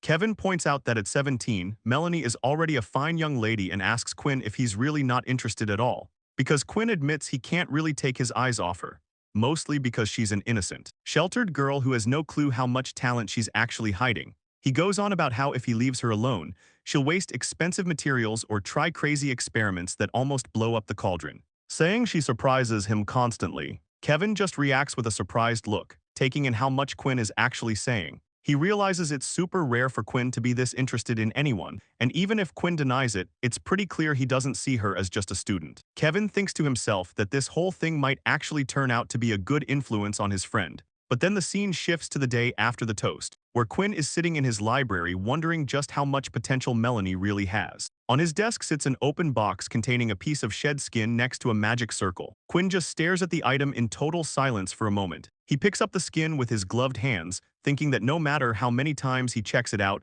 it really is a top-tier specimen. Quinn sits at his desk looking at the shed skin, noting it's freshly molted and in perfect shape. He realizes that while any snake this size is rare, A giant white one is on another level. He starts wondering exactly how much a masterpiece like this would actually sell for on the market. It blows his mind that Melanie just handed it over to him like it was nothing. He stares at the box, sweating a bit as he wonders if the girl even knows she's holding onto an incredibly high-end luxury item. The thought of it is wild, especially since a commoner could live their whole life off the profit. And since snakes shed every year, it's basically a guaranteed fortune. But despite its value, Melanie just treats the massive snake like a normal pet and showers it with love. Quinn finds the whole thing bizarre because reptiles don't usually bond with humans, and most people stick to birds or small animals for familiars. He knows that at a size like that, the snake is more than capable of strangling a person to death. And if that doesn't work, she's got enough venom in her fangs to finish the job easily. His mind wanders back to the time he caught Merlu out in the garden, actually seeing what she's like when she's hunting. Quinn keeps thinking back to that terrifying moment in the garden, Merlu's massive jaws snapping wide open with those fangs out, looking like a total monster compared to the chill version of her he usually sees. It's a wild contrast to the sweet pet she acts like around Melanie. He just can't shake the image of her hunting, thinking to himself about how that was a seriously shocking thing to witness. He figures Merlu has to be some kind of special mutation cooked up by the Stewart family, a familiar that's totally loyal to its master, but has enough power to wreck basically anything. Staring down at the box of shed skin, Quinn starts questioning if Melanie is actually safe, or if having a creature like that around is just a disaster waiting to happen. He gets a serious look on his face, realizing that Melanie probably doesn't even know she's basically ordered around a high-level killing machine. He shifts gears and pulls out a sheet of paper to check her work. He looks over the task he left for her while he was out of town, a project where she was supposed to take a regular magic circle and find ways to make it better. In his head, he goes over the basics, thinking about how these circles are just support tools used for all sorts of magic and alchemy. And while any beginner can pull off basic spells with a little mental imagery, he knows the advanced stuff he's teaching is on a whole different level of difficulty. Quinn goes over the basics, thinking about how chants and magic staves are really just tools to help the flow, but then there's the magic circle. He explains to the girls that this is the real deal, leading into how it's basically just a machine that sits there until someone feeds it enough mana to kick it into gear. Since Melanie doesn't have any mana of her own, Quinn figures she can draw these all day without any risk. So he tells her that he thought this would be a safe little project for her to try out. Secretly, he's thinking that if he let her stick to potions, she'd just waste all his expensive ingredients, and those bills really start to add up. Melanie gets all excited, telling him she's seen circles before but never actually got to make one herself. And then Quinn mentions he gave her something hard to test her limits, but Melanie just smiles and says she's already finished. He's caught off guard because the project was supposed to take even a decent student a solid 2 months to solve. But looking at the paper, he realizes she actually knocked the whole thing out in just a couple of days. Quinn sits back and stares at the paper, thinking her intellect and imagination are just completely out of this world. The way she handled the assignment is honestly extraordinary, especially since she somehow managed to improve the whole design using a weird method inspired by ancient magic. It's not the kind of thing you see every day, and he notices she actually boosted the attributes by focusing on the drawing tools rather than the formula itself. While that's technically a known technique, it's super rare in the modern era, and then there's the ink. He realizes the formulation she used is something even a top-tier court mage would have a hard time putting together. He's just standing there thinking about how she made it look so easy, even succeeding at a high-level task like attribute enchantment without breaking a sweat. Quinn looks off to the side, completely stunned, and decides that she really is one terrifying kid. He can't help but feel a bit overwhelmed because he actually tried to activate the magic circle behind her back to see what would happen. He didn't tell her, but even though the circle still needs some work for actual use, the sheer power of it was on a completely different level than anything he expected. He looks over at Melanie, who's just standing there looking innocent, and he seriously wonders what's going on inside her head. Sitting among his books, he admits he's at a total loss on how to handle her, mostly because she's completely oblivious to how much talent she actually has. Quinn looks at Melanie and worries that she doesn't just lack confidence in her skills. Her being way too shy is actually a pretty big problem. He remembers how Prince Kevin just laughed and called him overprotective for worrying so much, but he still can't shake the feeling because everything the girl makes is on a different level. Whether it's the potions she brews or the magic circles she draws, the stuff she creates is just way better than any magic that actually exists in the world right now. It's honestly kind of a lot to handle, and he's positive that if people found out what she could really do, it would cause a massive scene everywhere. If word gets out, every single mage in the country is going to have their eyes on her, and that's exactly what Quinn is trying to avoid. Her talent is so huge that there's a real risk she'll end up being targeted by all kinds of people, especially since he can't rule out someone showing up to trick her and take advantage of her while she's still so clueless about her own worth. He looks up and realizes that to stop that from happening, Melanie needs to understand her own power first, so he starts thinking about setting up a magic exhibition. The scene shifts over to a fancy, decorated hall, where preparations are starting to come together for the big event. Prince Kevin listens as Quinn explains he just wants Melanie to realize how much talent she actually has. Quinn knows if her power gets out, every noble in the city will be trying to grab her. Kevin doesn't sugarcoat it, saying nobles are basically people with filthy souls. Quinn just looks on, pretty much agreeing with that dark take. The prince admits the whole situation is a massive dilemma. They need her to know her worth, but they have to keep her safe too. But then Kevin gets a look on his face like he just solved the whole thing. He realizes there's a perfect way to handle it. He suggests that they should just have her enter her work into the upcoming magic exhibition. Quinn looks back at him a bit surprised, asking for more details about what this magic exhibition actually involves. It turns out it's a huge magic competition that the kingdom hosts only once every few years, centered around a giant castle. Mages from all over get to show off their skills to a panel of judges and the king himself. The ones who do the best walk away with huge honors and a ton of prize money. The best part is that anyone can enter no matter their social status, which is why it draws in so many different mages looking for a chance. So Quinn notes that there is a very specific reason why the kingdom puts so much effort into making this tournament such a big deal. The nation's magic tech has basically hit a wall over the last few decades, and things aren't looking great because magic power is fading every year while monster numbers are blowing up. It's a total mess for everyone, and Quinn feels it the most, mentioning he spends half his life hunting those things and they're still short-staffed. So in a big push to finally break out of this slump, the government puts on this massive national sorcery exhibition, which is basically a huge showcase for the latest combat spells and magical tech to keep things moving forward. There's also the Lawrence family to consider. That's the family Emilia belongs to, the girl who stole Melanie's fiancé, so it turns out they only got their noble title because they showed off some new magic that everyone praised. Kevin smiles and asks if Quinn really thinks Melanie's new magic could be that big of a deal for the whole country, because if she actually shows up at that exhibition, there is no way she isn't going to stand out.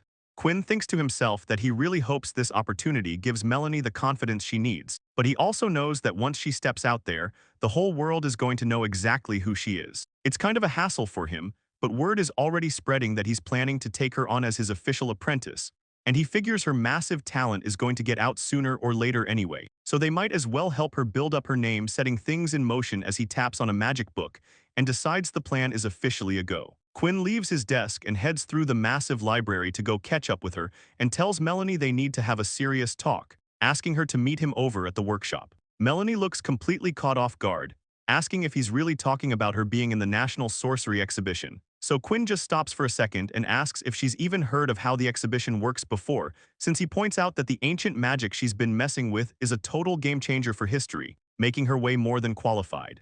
Melanie looks down, starting to explain that she has some major doubts about her own role in all this. Quinn watches her and realizes she just completely lacks confidence, even though Darius mentioned she specifically hates being in the public eye.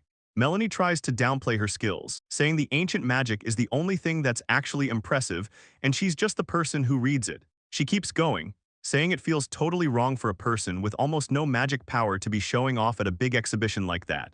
Quinn sighs to himself, thinking her self-doubt is totally getting in the way of her actual talent, so he calls her name to stop her. He looks her right in the eye and tells her straight up that he would never even consider taking an apprentice who didn't have what it takes. Melanie just looks back at Quinn, stunned by what he's saying. Quinn tells her he gets that she doesn't want to be in the spotlight, but the whole point is that he wants her to finally believe in herself. He explains that the only reason he's pushing her to do the exhibition is so she can get the experience she needs to feel confident. Melanie stands alone in the room, quietly thinking about the idea of actually having confidence in what she can do.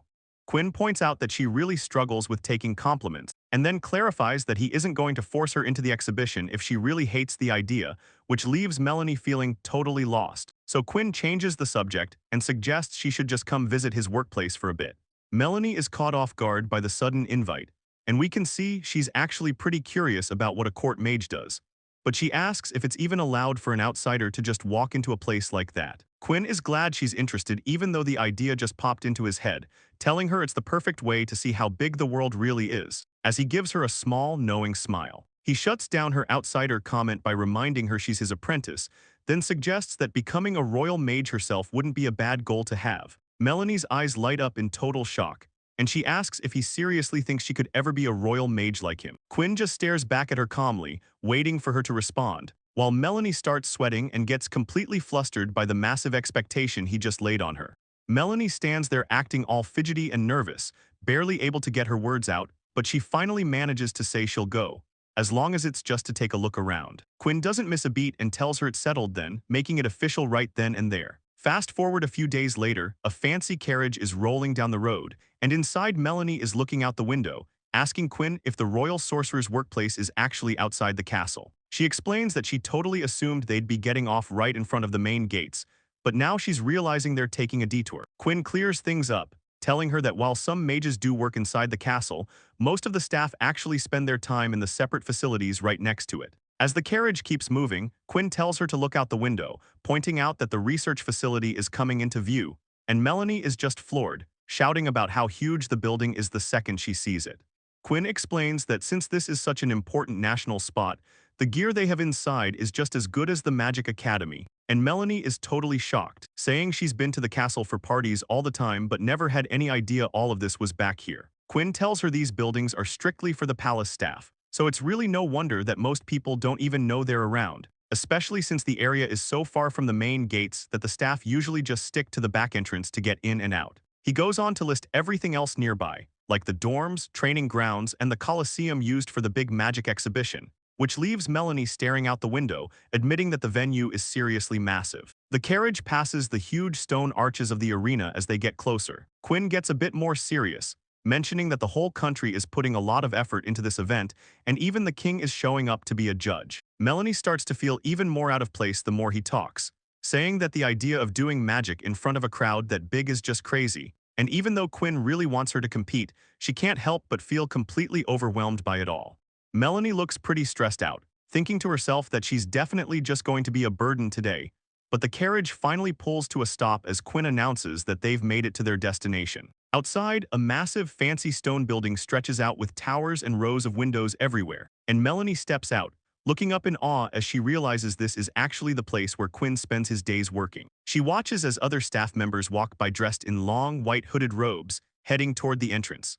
Looking around at all the people moving through the area, Melanie starts to notice something that makes her feel a bit awkward, and she points out to Quinn that literally everyone passing them is wearing the official white robe of a royal mage. Since she only planned on watching from the sidelines today, she just wore her normal clothes, but now she feels like she sticks out like a sore thumb. She slumps over, totally regretting the fact that she didn't just wear the robe the queen gave her. Seeing her look so down all of a sudden, Quinn turns back and asks her if something's wrong.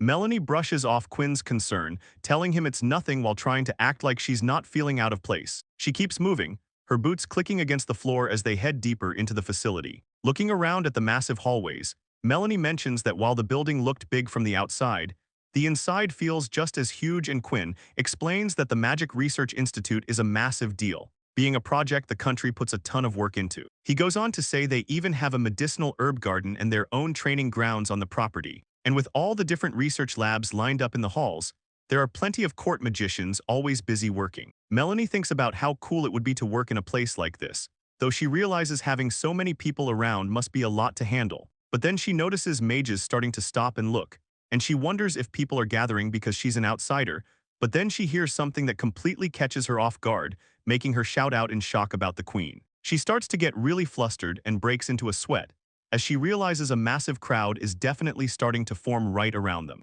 The crowd starts whispering, wondering if Melanie is actually the famous apprentice of Lady Quinn everyone's mentioned. Some people seem confused though, saying they heard she was Quinn's fiancée rather than just a student. Others point out how young she looks, doubting she even fits the part of an apprentice at a place like this.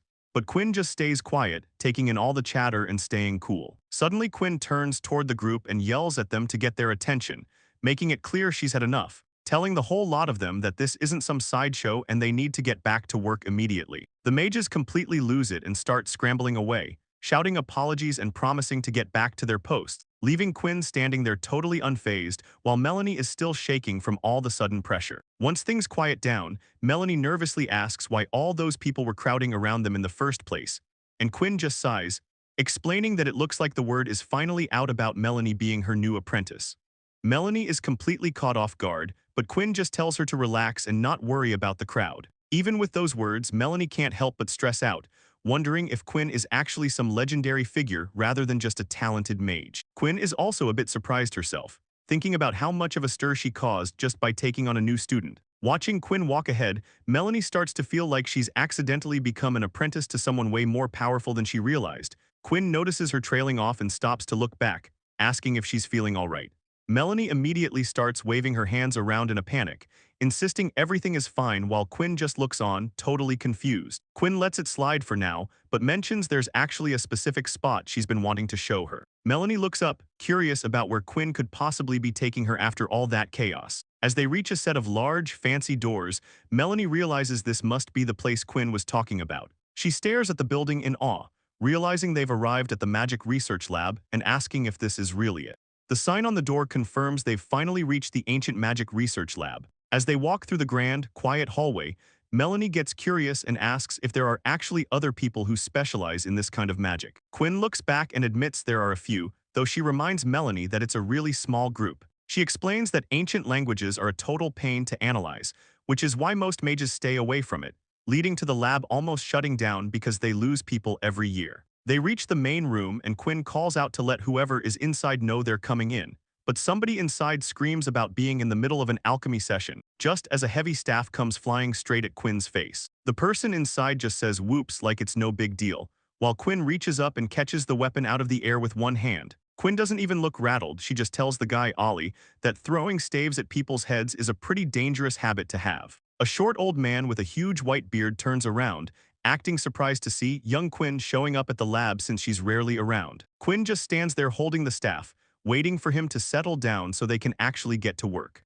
Quinn looks over at the old man and tells him she's actually there because she has some business to take care of, but before she can finish, someone in the back of the lab yells out, asking if they just heard the name Lord Quinn. There's a sudden loud crash as a person comes sprinting out from behind the shelves, knocking over glass bottles and gear along the way, and it turns out to be a young researcher who looks totally obsessed, staring at Quinn with literal hearts floating around his head. Ollie gets annoyed and barks at the kid to watch where he's going so he doesn't break everything in the room, but the guy doesn't seem to hear him at all, leaving Quinn standing there feeling pretty awkward as he just stares her down. She tries to get his attention by asking if he can even hear her voice right now, while the rookie just clutches his hands together and blushes, panicking to himself about how the real Quinn Blanchett is actually standing right in front of him. Quinn takes a second to look at him and realizes he's the new rookie they hired for the lab, though the kid is way too far gone to be professional, just looking at her like she's a total idol.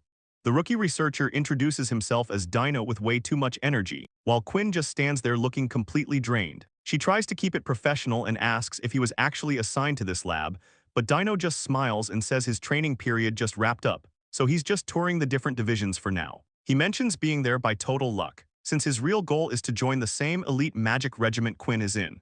A big bearded guy named Burley steps up and tells the kid he's got 100 years to go before he's ready for an elite group, and Ollie speaks up from the back, saying that Burley is 100% right about the kid being too green. Dino just takes a deep breath and keeps his cool, then he fires right back, saying he doesn't want to hear that from guys who haven't produced any results in years. Burley completely loses it and starts yelling about how the youth today have zero respect for their elders, which makes Quinn turn to Melanie with a tired look, apologizing because the people in this place are just a bit too much to handle. Quinn just lets out a long, tired sigh. Ollie notices something and asks Quinn if there's someone standing behind her, noticing Melanie hiding back there. Quinn introduces Melanie as her apprentice who's just there to watch for the day, while Melanie politely says hi and apologizes for the interruption. Pointing over at Burley and Dino, Quinn explains that these are the guys who have been stuck in this lab researching ancient magic for years. Melanie looks at them and realizes their robes are completely trashed, way worse than any normal mage she's seen before. She gives them her name again and says sorry for getting in the way of their research, but Ollie admits he's shocked because he never thought a stubborn person like Quinn would actually take on a young girl as an apprentice. Burley towers over her and calls her a kid, asking for her age, which makes Melanie nervously admit she's only 17. Dino completely loses it when he hears that, realizing this girl is actually 3 years younger than him. He stares her down with a doubtful look, saying he doesn't see how someone that young could have enough talent to be Quinn's apprentice.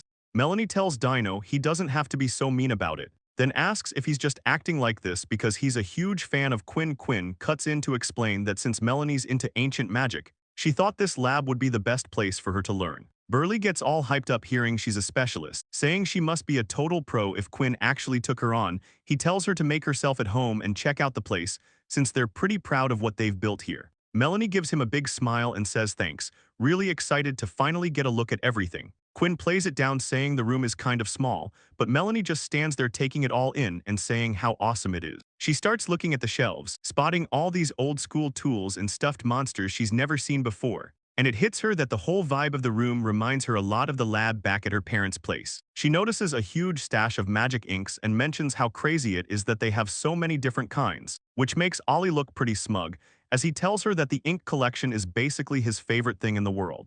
Ollie points out his collection, mentioning he bought inks from all over the world, including stuff from peddlers and batches he cooked up himself. He shows her a specific bottle made from the horns and fangs of a creature called a Fezra, a rare piece that took him decades to finish, and Melanie is totally hooked, asking if that's the lesser dragon species since she's never actually seen one in person before. She looks over the shelves, thinking about how rare it is to find mages who still make their own ink like this, but Quinn just shrugs it off, telling Ollie he's got a great collection even if he doesn't have much else going for him. Ollie snaps back immediately, demanding to know what she means by that nothing else comment.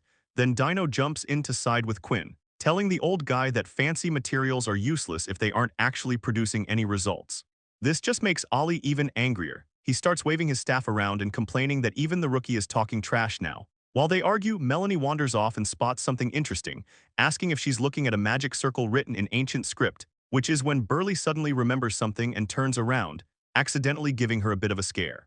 Burley shows Melanie a complex magic circle and asks if she has any idea what kind of spell it actually is, leading Melanie to lean in and look closely, picking out specific words for binding and capture while wondering if the spell is meant for chains. She finally looks up and asks if the circle is designed to catch and restrain things, which leaves Burley standing there in total shock. Burley just stares at her for a second before confirming that she's 100% right about the circle's purpose, and then he suddenly stops, asking her if she can actually read ancient script. Melanie gets a bit shy and tells him she can manage it more or less. The big guy loses it and shouts about how wonderful this is, making Melanie jump because he's so loud and excited. He can't believe she managed to decipher a circle like that in just one shot without any help at all. So Burley points right at her and tells her she's a straight-up genius, which catches the attention of Ollie, who yells out to ask if that's really true since that specific circle took their entire team a whole year to figure out. Burley just grins and confirms it, telling the old man that Melanie saw through the whole thing and identified it as a binding circle in a single glance.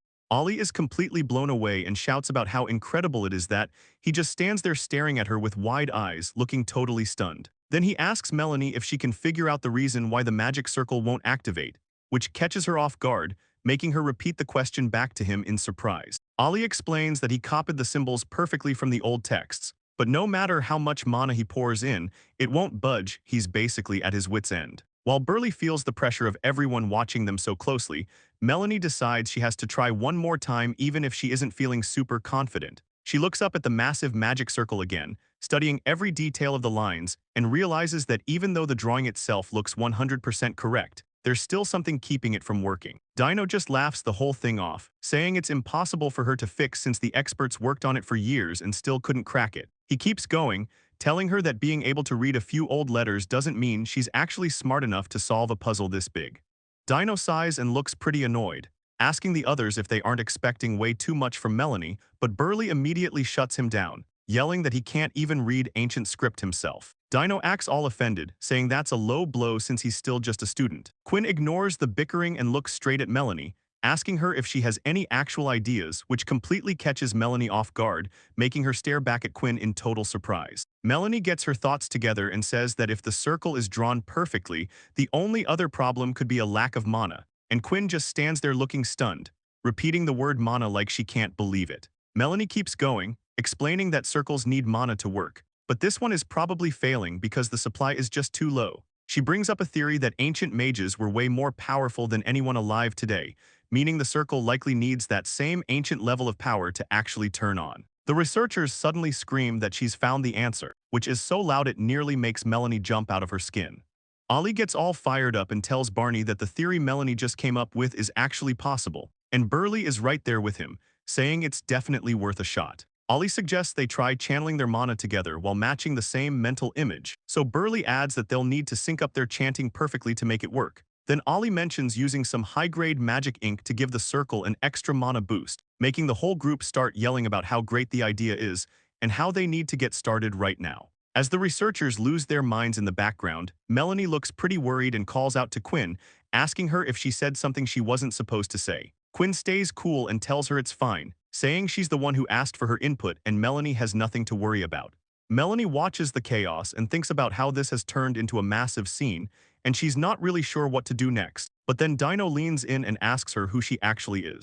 Melanie just stands there looking completely lost after Dino's sudden question, and Dino keeps going, pointing out that she can read ancient script and knows way too much about magic to be some random person, so he asks what family she's actually from. Melanie gets a bit flustered and hesitates for a second before she finally tells him she's from the House of Stewart, which causes Dino to absolutely lose it, yelling out the family name in total shock. His reaction jump scares her a bit, but she quickly nods and confirms that he heard her right. Dino just stares at her, sweating and looking like his whole world just got turned upside down, and Melanie watches him go quiet, eventually calling out his name to see if he's even still there. But Dino starts shaking like a leaf, thinking to himself that if she's a Stewart, she has to be related to Henrik and Agnes. But Melanie doesn't notice he's scared and gets excited, asking if he knows her siblings and if they were friends at the academy. Before she can say anything else, Dino suddenly snaps and grabs her by the shoulders. Dino gets super worked up, yelling that Melanie's siblings caused him nothing but trouble back at the academy, which totally catches Melanie off guard as she asks what he means by that.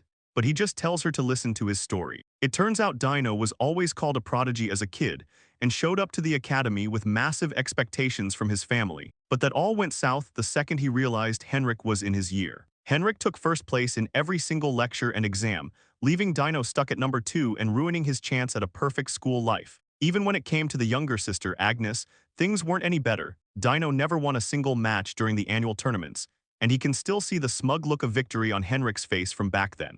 Thinking about it makes him bitter, complaining that Henrik was so arrogant and looked down on him just for being talented. Burley isn't having any of it though, calling the whole story a bunch of sore loser talk, and Ollie backs him up, saying it really just comes down to Dino not having the skill to keep up.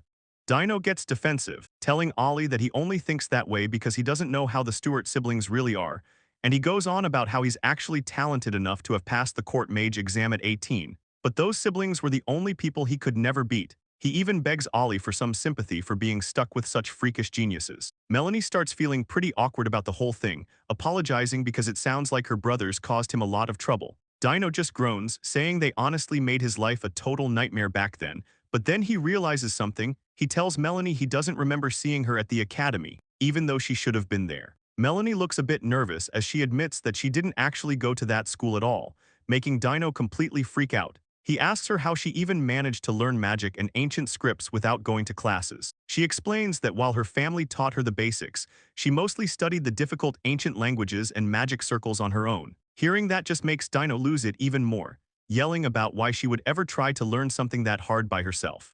Melanie feels the pressure of the offer, but she nervously admits that she was actually born with almost zero magical power, which completely shocks Burley and Dino. Burley yells out, unable to believe a daughter of the famous Stewart family has no mana. He keeps shouting, asking if she's for real and complaining that their research is going to be a total mess if she can't use magic. Quinn steps in, looking pretty annoyed as she tells them to stop talking like she's there for them.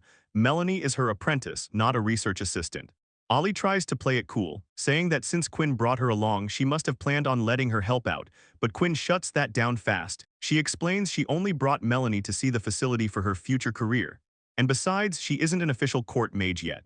Burley doesn't care about the titles or the rules, yelling that just being able to read those ancient scripts is more than enough talent for him.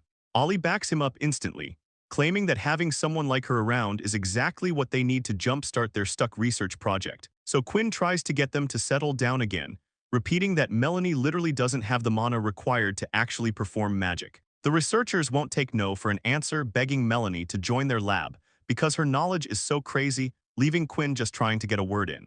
Melanie stands alone outside, thinking about how that whole tour was way more exhausting than she expected, and Quinn tells her to stay put and not move an inch while she goes off to a business meeting, complaining that being out in public is just too tiring, so Melanie waits right where she was told. Inside the lab, Burley and Ollie are still shouting about their research, and the noise of them losing it makes Melanie look pretty stressed as she starts thinking about what it would actually be like to have a real job as a royal court mage. She remembers how happy she was when Quinn first asked if she was interested, especially since it felt like a dream she wasn't even allowed to have. But now that she's actually seen the facility and the people there, she tells Quinn she realizes just how far out of reach that world is for her. She looks at the magic circles and thinks about how this place is only for the best mages to work on their skills every day. And even though Ollie and the guys tried to hire her, it feels impossible because you need actual magic to even do the research, and she basically has zero power. Thinking back on everything Dino and the other researchers said, it really made Melanie realize just how much of a total legend Quinn is to every single person in this kingdom.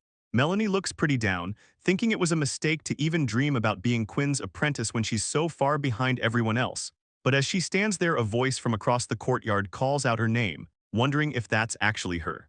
Melanie freezes the second she hears those footsteps, recognizing that voice instantly. Her eyes go wide and she starts breaking into a cold sweat while a woman with a smug look on her face and a fancy lace choker stops right in front of her. She takes one last slow step forward, clicking her heels on the ground. The girl laughs a bit and says it's been a really long time since they last saw each other. Melanie can't believe who she's looking at and asks what in the world Emilia is doing there, but Emilia just smirks and says she should be asking the same thing, explaining she's only there to sign up for the upcoming magic exhibition. Melanie is completely floored by the news, asking for clarification if Emilia is actually going to be a part of the exhibition.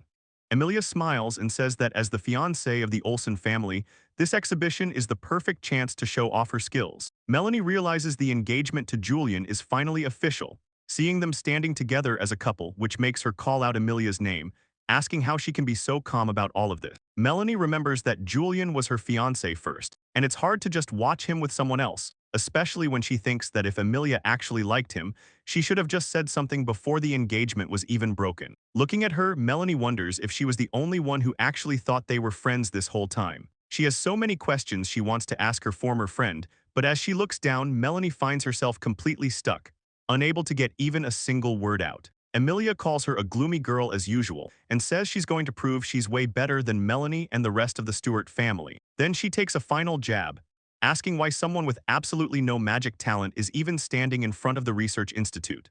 Melanie is completely caught off guard. She starts sweating and stammers, asking if they're really talking about her and Lord Quinn.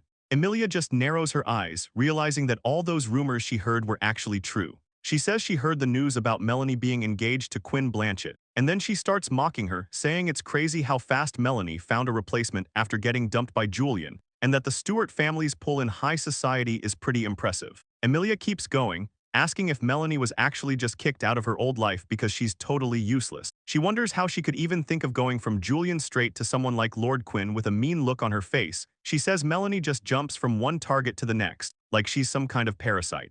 Melanie feels like everything is falling apart. She can't believe how bad things are getting.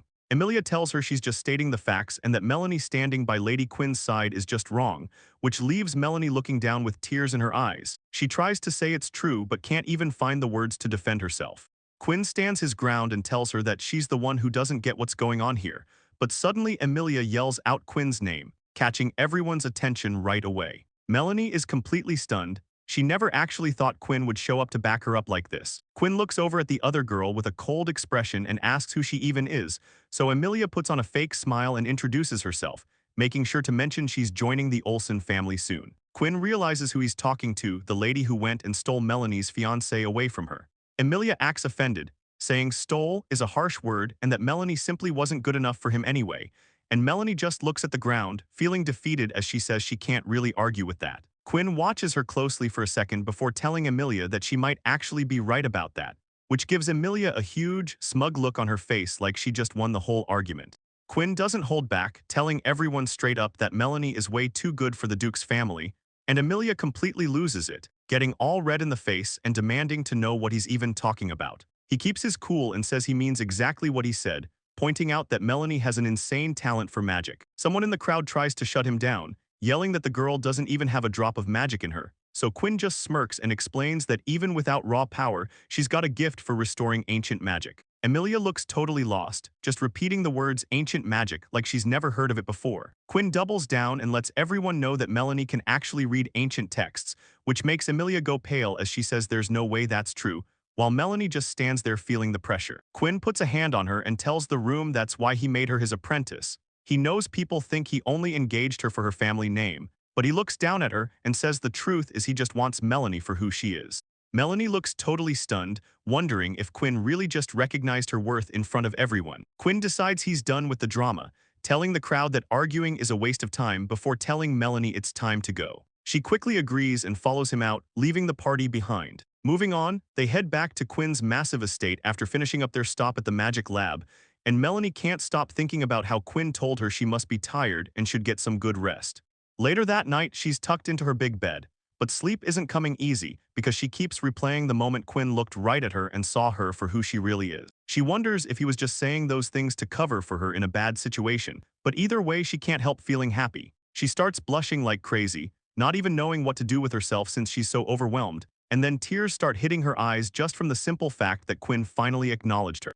Melanie is wide awake in bed, finally admitting to herself that she's fallen for Quinn. It explains why her heart won't stop racing, and she realizes she never felt anything like this back when she was with Julian. Looking back, she just can't get the image of Quinn's face out of her head, so she wonders if this really is love, and if she wants to stay by his side forever. The more she thinks about it, the more she wants to become someone who is actually worthy of him. She imagines herself standing confidently next to him, realizing she needs to change her mindset if she's going to make that happen. The room is quiet as she sits there alone in the dark, still trying to figure out how she's supposed to build up that kind of confidence. She goes quiet for a minute just thinking through her options, until it finally clicks. She remembers the magic exhibition is coming up and that might be her shot. Melanie thinks back to how she turned down a suggestion just the other day, but she realizes that if she actually takes part in the event, people might finally start respecting her. She knows even Emilia is entering the upcoming magic exhibition just to get the Olsen family's approval. And that's enough to make Melanie realize she has to step up and do it too. The sun is out over the estate while everything stays quiet outside. Melanie sits down with Quinn and straight up tells him she wants to be in the magic exhibition. Quinn looks up from his book, a bit surprised, and asks what brought this change on so suddenly. Melanie starts to get a little nervous, asking him if it's actually not allowed for her to join, so Quinn gives her a smile and says he's just glad she's motivated, promising he'll be cheering her on. Melanie gets super excited and tells him she's really looking forward to working together on this. Right after they talked, the work for the magic exhibition finally gets moving. Melanie spends her time buried in books, wondering what kind of magic would actually be best to show off. She figures that since the venue is huge, everyone is going to want to see something flashy and cool, so Quinn points out that most of the people there will probably just be showing off combat magic. Melanie starts to feel the pressure, realizing she can't think of a single thing to do with monster fighting magic. She looks at her notes, thinking about how all she can really do is make potions and draw magic circles, but even then, she doesn't have nearly enough mana to actually make a magic circle work. She looks at Quinn and asks if it would work if she just drew the circle and let him be the one to present it. Quinn tells her that would just make people think she didn't even make it, and honestly, he's not wrong. He looks at her and asks if there's anything at all she can demonstrate that doesn't require her to use mana. Quinn brings up a new idea, asking if she could just use a tool that works like attack magic. He explains that hunters use things like sleeping gas or paralyzing potions on monsters all the time. He figures if they can find something like that in ancient magic, they can just build it themselves. Melanie starts to see his point, realizing they actually have a lot of different paths they could take, so Quinn suggests they narrow it down to a few good choices, and Melanie is totally on board, but then he has to apologize, explaining he's been sent on a long expedition and can't help her search. Since it's too much work for her to do alone, he thinks they should ask Ollie and the magic lab team, though Melanie isn't so sure, wondering if those guys will even want to help her out. Quinn tells her not to worry because those two have been dying to get her into their lab anyway, so he's just going to take advantage of that, even if Melanie looks a little weirded out by the plan. Melanie heads over to the ancient magic research lab to start working, but Dino isn't exactly thrilled, sighing because he really wanted to work with Quinn and only got her student. Melanie feels pretty bad about it and apologizes for being the only one there, though someone in the back loses it, yelling at Dino to learn how to actually read the ancient scripts before he starts complaining. Dino brushes it off, realizing that staying close to Melanie is probably his best shot at getting to Quinn later, so he welcomes her. Melanie gives him a nice smile and says she's looking forward to working together, but then Ollie pipes up, telling her he'd be even happier if she'd help them out with their own research projects. She has to turn him down though, explaining that Quinn strictly told her not to do any research outside of the exhibition. So the old guy tries to play it cool, asking if she could just help him out in secret without anyone knowing. Dino kills the idea right away, pointing out that if they suddenly get way better at translating, everyone is going to catch on instantly. Dino lets out a little groan while Melanie holds her hands together, apologizing for having to lean on them so much, but Burley just brushes it off,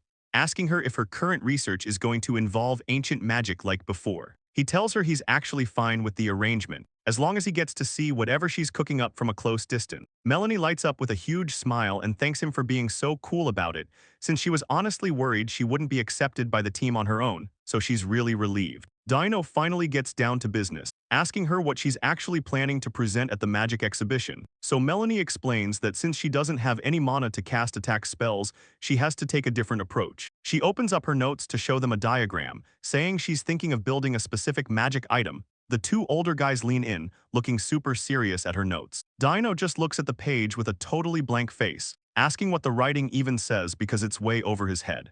Melanie explains that the project she's working on is actually restraints for catching monsters. She tells them it's based on that magic circle they saw recently, plus some stuff she found in an old book. Burley admits she found something pretty cool, while Dino asks her what kind of materials they're going to need. Melanie slides a piece of paper over to them, telling the guys that she's already got the list ready. Dino takes one look at it and asks her how much she's planning to blow on a single exhibition, leaving Melanie totally confused, while he explains that the cost of these materials would literally bankrupt the entire country. She slumps over, looking pretty discouraged as she asks if that means they can't do it. The three guys just stand there looking completely worn out by the whole situation. Ollie eventually speaks up, suggesting that maybe they should check in with Quinn about all of this.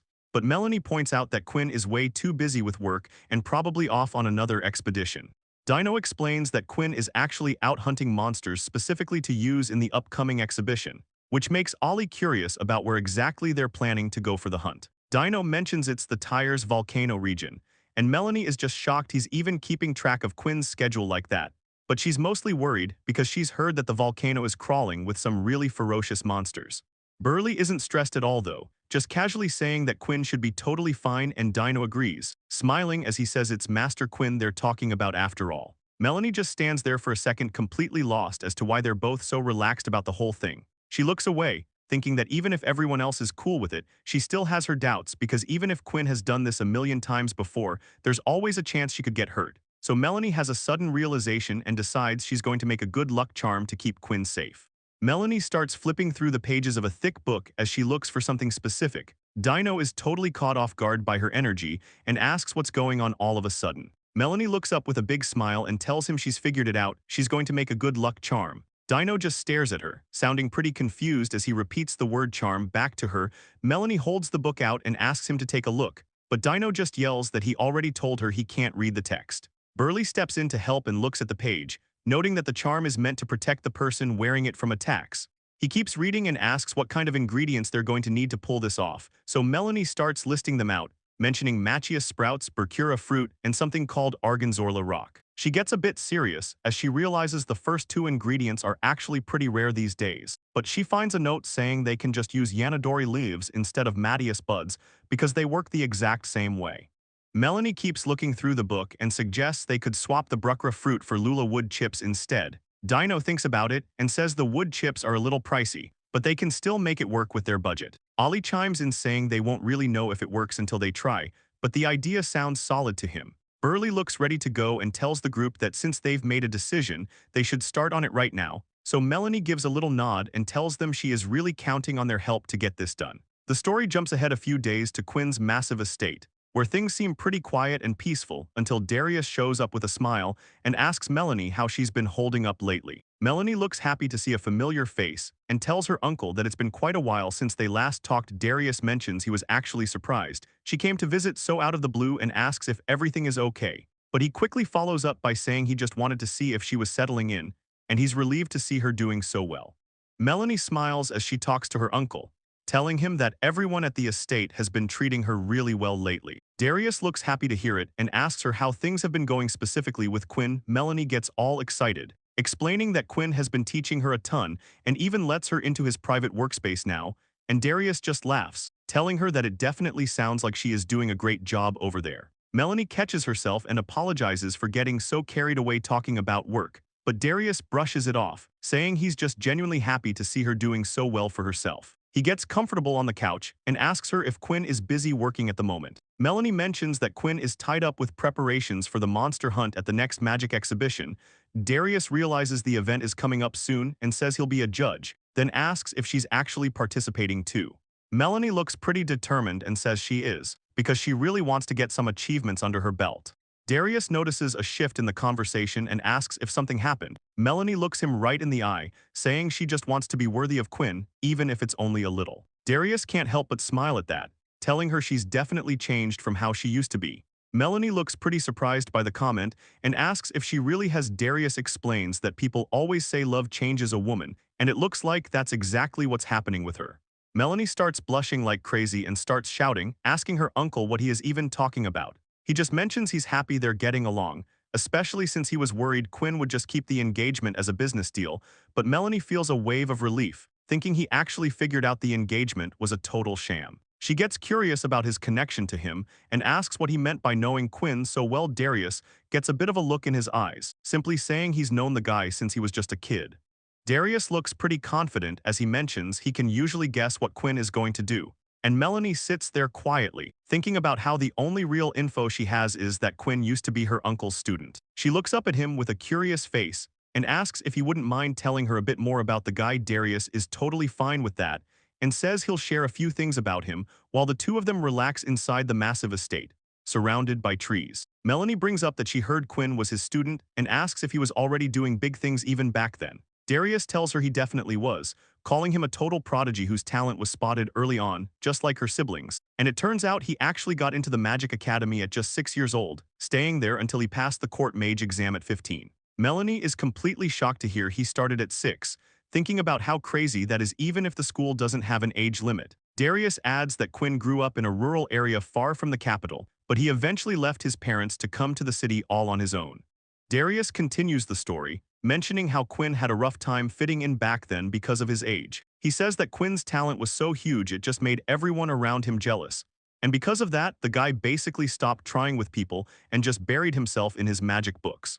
He completely shut everyone out, just spent all his time alone in the corner of the classroom focused on his research. Darius looks over at Melanie and asks if that story sounds a little familiar to her. She just says Quinn's name quietly to herself and sits there in silence for a second, really letting the story sink in. She starts thinking about how Quinn is actually just like her, and it really hurts her heart to think about what he went through as a kid. Darius smiles and adds that even though he's an adult now, Quinn hasn't changed all that much, though he's finally learned to be a bit more social. The thing is, he was still pretty stuck in his ways, so Darius had been bugging him to take on an apprentice for a long time, but Quinn always turned him down. That's why Darius was so surprised when Quinn suddenly decided he wanted to take her on as his student. Darius smiles at Melanie and tells her she's a special case, while he explains that he only suggested the engagement because he wanted the two of them to finally open up to someone. He then asks if she's okay with continuing to support Quinn.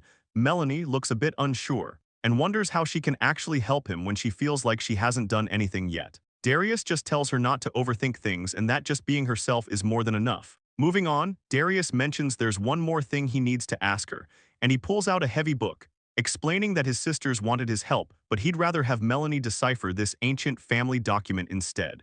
Melanie gives him a big smile and says she's happy to do anything she can to help out. A few days go by after her uncle's visit, and Melanie holds up a small, glowing orb. She says it's just a prototype, but she managed to finish making the protective charm just in time. She looks pretty happy with herself, thinking that as long as the magic actually works, it's good enough for her.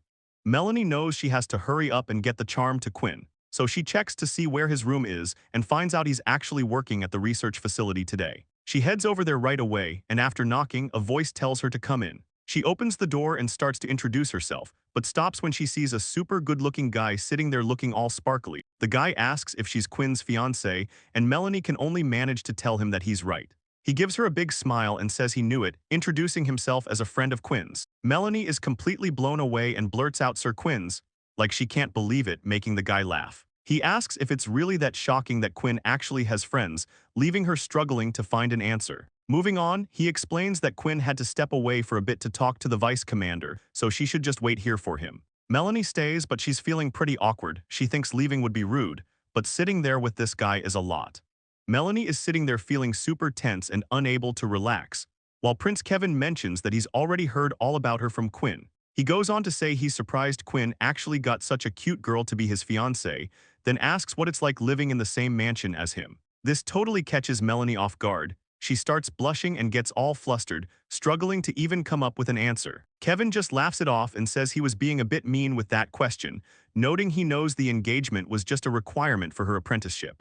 Melanie looks down and admits that the whole arrangement was definitely a huge surprise to her when it first happened, and Kevin nods, saying it was hard for him to believe Quinn would go through so much trouble just to bring someone on as a student. He looks at her and says her talent is actually incredible, especially since she can read ancient scripts and bring that old magic back to life. But then he shifts the topic, leaning in a bit to ask what Quinn really thinks about her as a person. The question leaves her completely stunned. She just stands there for a second with a blank look on her face, but she eventually smiles and says she's just really grateful that Quinn was willing to take her in as his apprentice. Melanie thinks about how Master Quinn has been so kind to her despite her lack of experience. She really wants to work hard and become an apprentice who lives up to all his expectations. Kevin laughs and apologizes for being rude, saying he was just acting out of concern as a friend, but it looks like he didn't have anything to worry about after all. Melanie sits there on the sofa, realizing that he was just showing genuine concern for Quinn this whole time. It catches her off guard. But Kevin keeps going, explaining that Quinn can be a pretty difficult guy because being a total genius usually makes him act a bit distant. He crosses his arms and mentions how stubborn Quinn is and how he takes everything way too seriously. If he gets an order, he's going to try and finish it no matter how crazy the job actually is. He points out that this expedition is the perfect example since it should have had a way bigger team, but Quinn just did what the higher-ups told him. He looks a bit troubled, wondering what Quinn will do if something actually goes wrong, especially since he's warned him plenty of times but Quinn just never listens. Melanie watches him and realizes this guy cares about Quinn just as much as her uncle does, which makes her see him in a different light. Kevin smiles again, adding that the people in charge really do just pile all the work onto Quinn. Melanie can't help but wonder how he knows so much about the messy politics at the palace, but he just tells her that knowing she's there to look out for Quinn actually gives him a bit of peace of mind. Melanie smiles and clasps her hands together, telling Kevin she's just really happy that Quinn has such a good friend looking out for him. It's a big relief to her. Kevin calls her a kind kid and then notices something in her hand, asking what she's got there. Melanie looks a bit surprised and explains it's actually an amulet she put together for Quinn. Kevin gets interested and asks if he can take a closer look at it. She shows him the small orb, explaining that it's a protection charm meant to shield the person carrying it from getting hurt, though it only works one time. Kevin asks if she used those ancient magic techniques he's heard about. Melanie says she did, but the real materials were way too expensive, so she had to find some cheaper alternatives to make it work. Because she had to swap things out, she admits the power probably isn't as strong as the original version would have been. She looks down, saying Quinn might not even need something like this. But since she heard the expedition is heading to a volcano, she just really wanted to help out. A bit of doubt creeps in and she starts wondering if she was being a little too pushy by making it. Kevin just gives her a big smile and tells her not to worry, because he's totally sure Quinn is going to appreciate the thought. Just then the door swings open and Quinn walks in, looking pretty surprised to see Melanie sitting there in his room.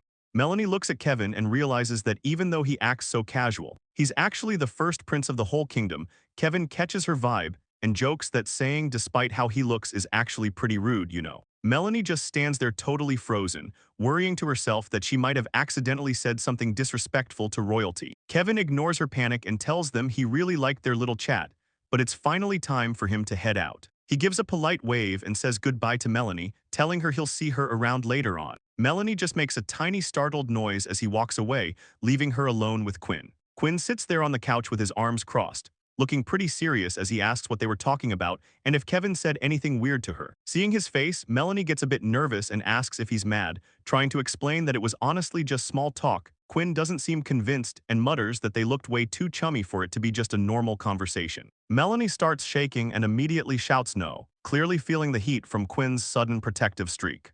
Melanie changes the subject and tells Quinn she has a gift for him. Reaching into her bag, Quinn takes the small object from her and asks what it is. Looking it over in his hand, Melanie shyly explains that it's a protective charm she put together herself. Quinn assumes it's her project for the upcoming exhibition and asks if she finished it that quickly. Melanie gets a bit flustered and says no, it's just a prototype she made specifically for him. She starts talking fast, insisting she knows he's powerful and doesn't doubt his skills, but she wanted him to have it just in case. She just wanted something to help pray for his safe return home. When Quinn doesn't say anything, Melanie starts to worry she's being a bother, getting nervous because he's staying so quiet. But Quinn eventually speaks up and says he was just thinking about how long it's been since anyone genuinely worried about him, leaving Melanie just staring at him, totally caught off guard by what he just said.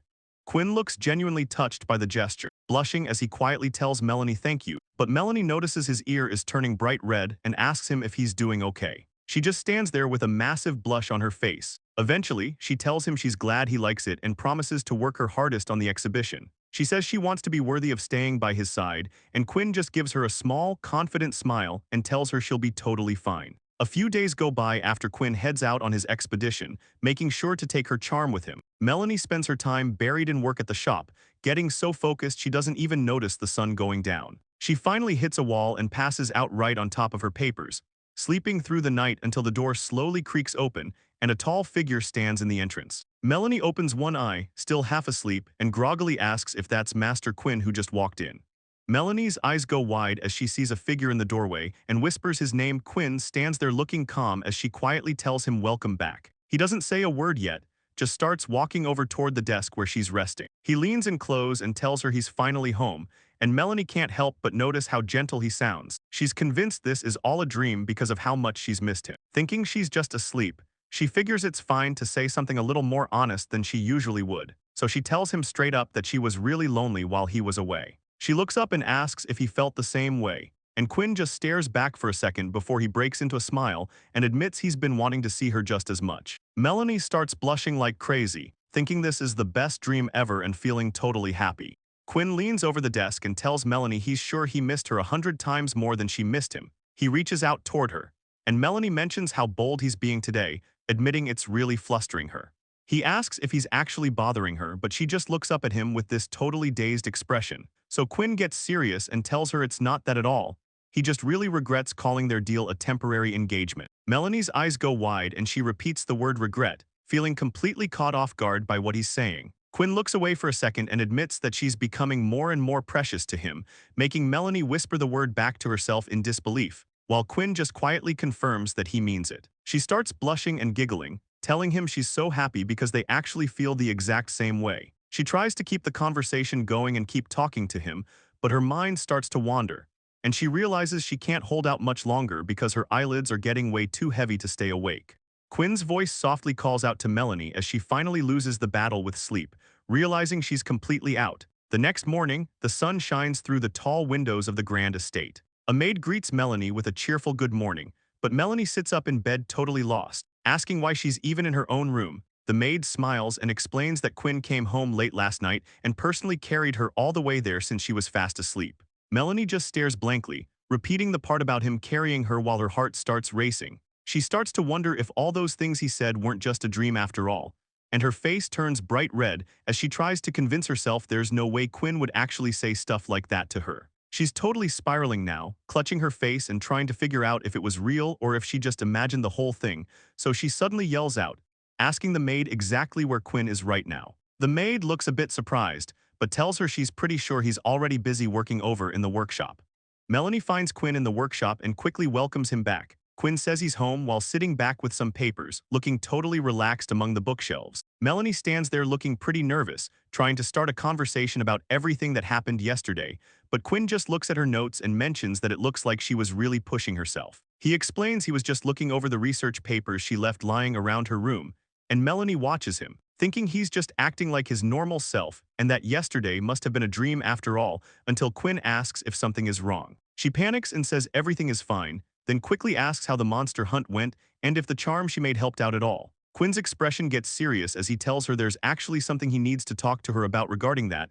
He explains that the tools made with ancient magic are way too powerful, so much so that the monster they were trying to capture got killed by the barrier it set off. The orb of protection definitely kept him safe, but the power was so crazy it almost ended up hurting his own allies too. Melanie is totally freaked out, saying she can't believe her tool caused all that trouble since it worked perfectly fine during her tests. Quinn starts to put the pieces together, realizing the power of the tool actually scales up based on how much force is hitting it. He figures it only held up during her experiments because the force she used back then was pretty small. Melanie looks worried, and says they'll have to remake the whole thing, since it's way too dangerous to show at the exhibition as it is. Quinn reaches out and pats her on the head, telling her not to look so down because they still have time and he's going to help her out. Melanie is totally glowing, thinking about how she gets to do research with Lord Quinn, and she quickly tells him she's in Quinn, then mentions there's going to be a viewing party for the monsters they just caught and asks if she wants to go, leaving Melanie wondering about the event. He explains that the magic exhibition is actually a huge deal for the entire country, and since all the nobles are hyped to see the monsters, they're hosting a pre-party to get a sneak peek at them beforehand, because getting a chance to see these things in person is actually a pretty rare thing.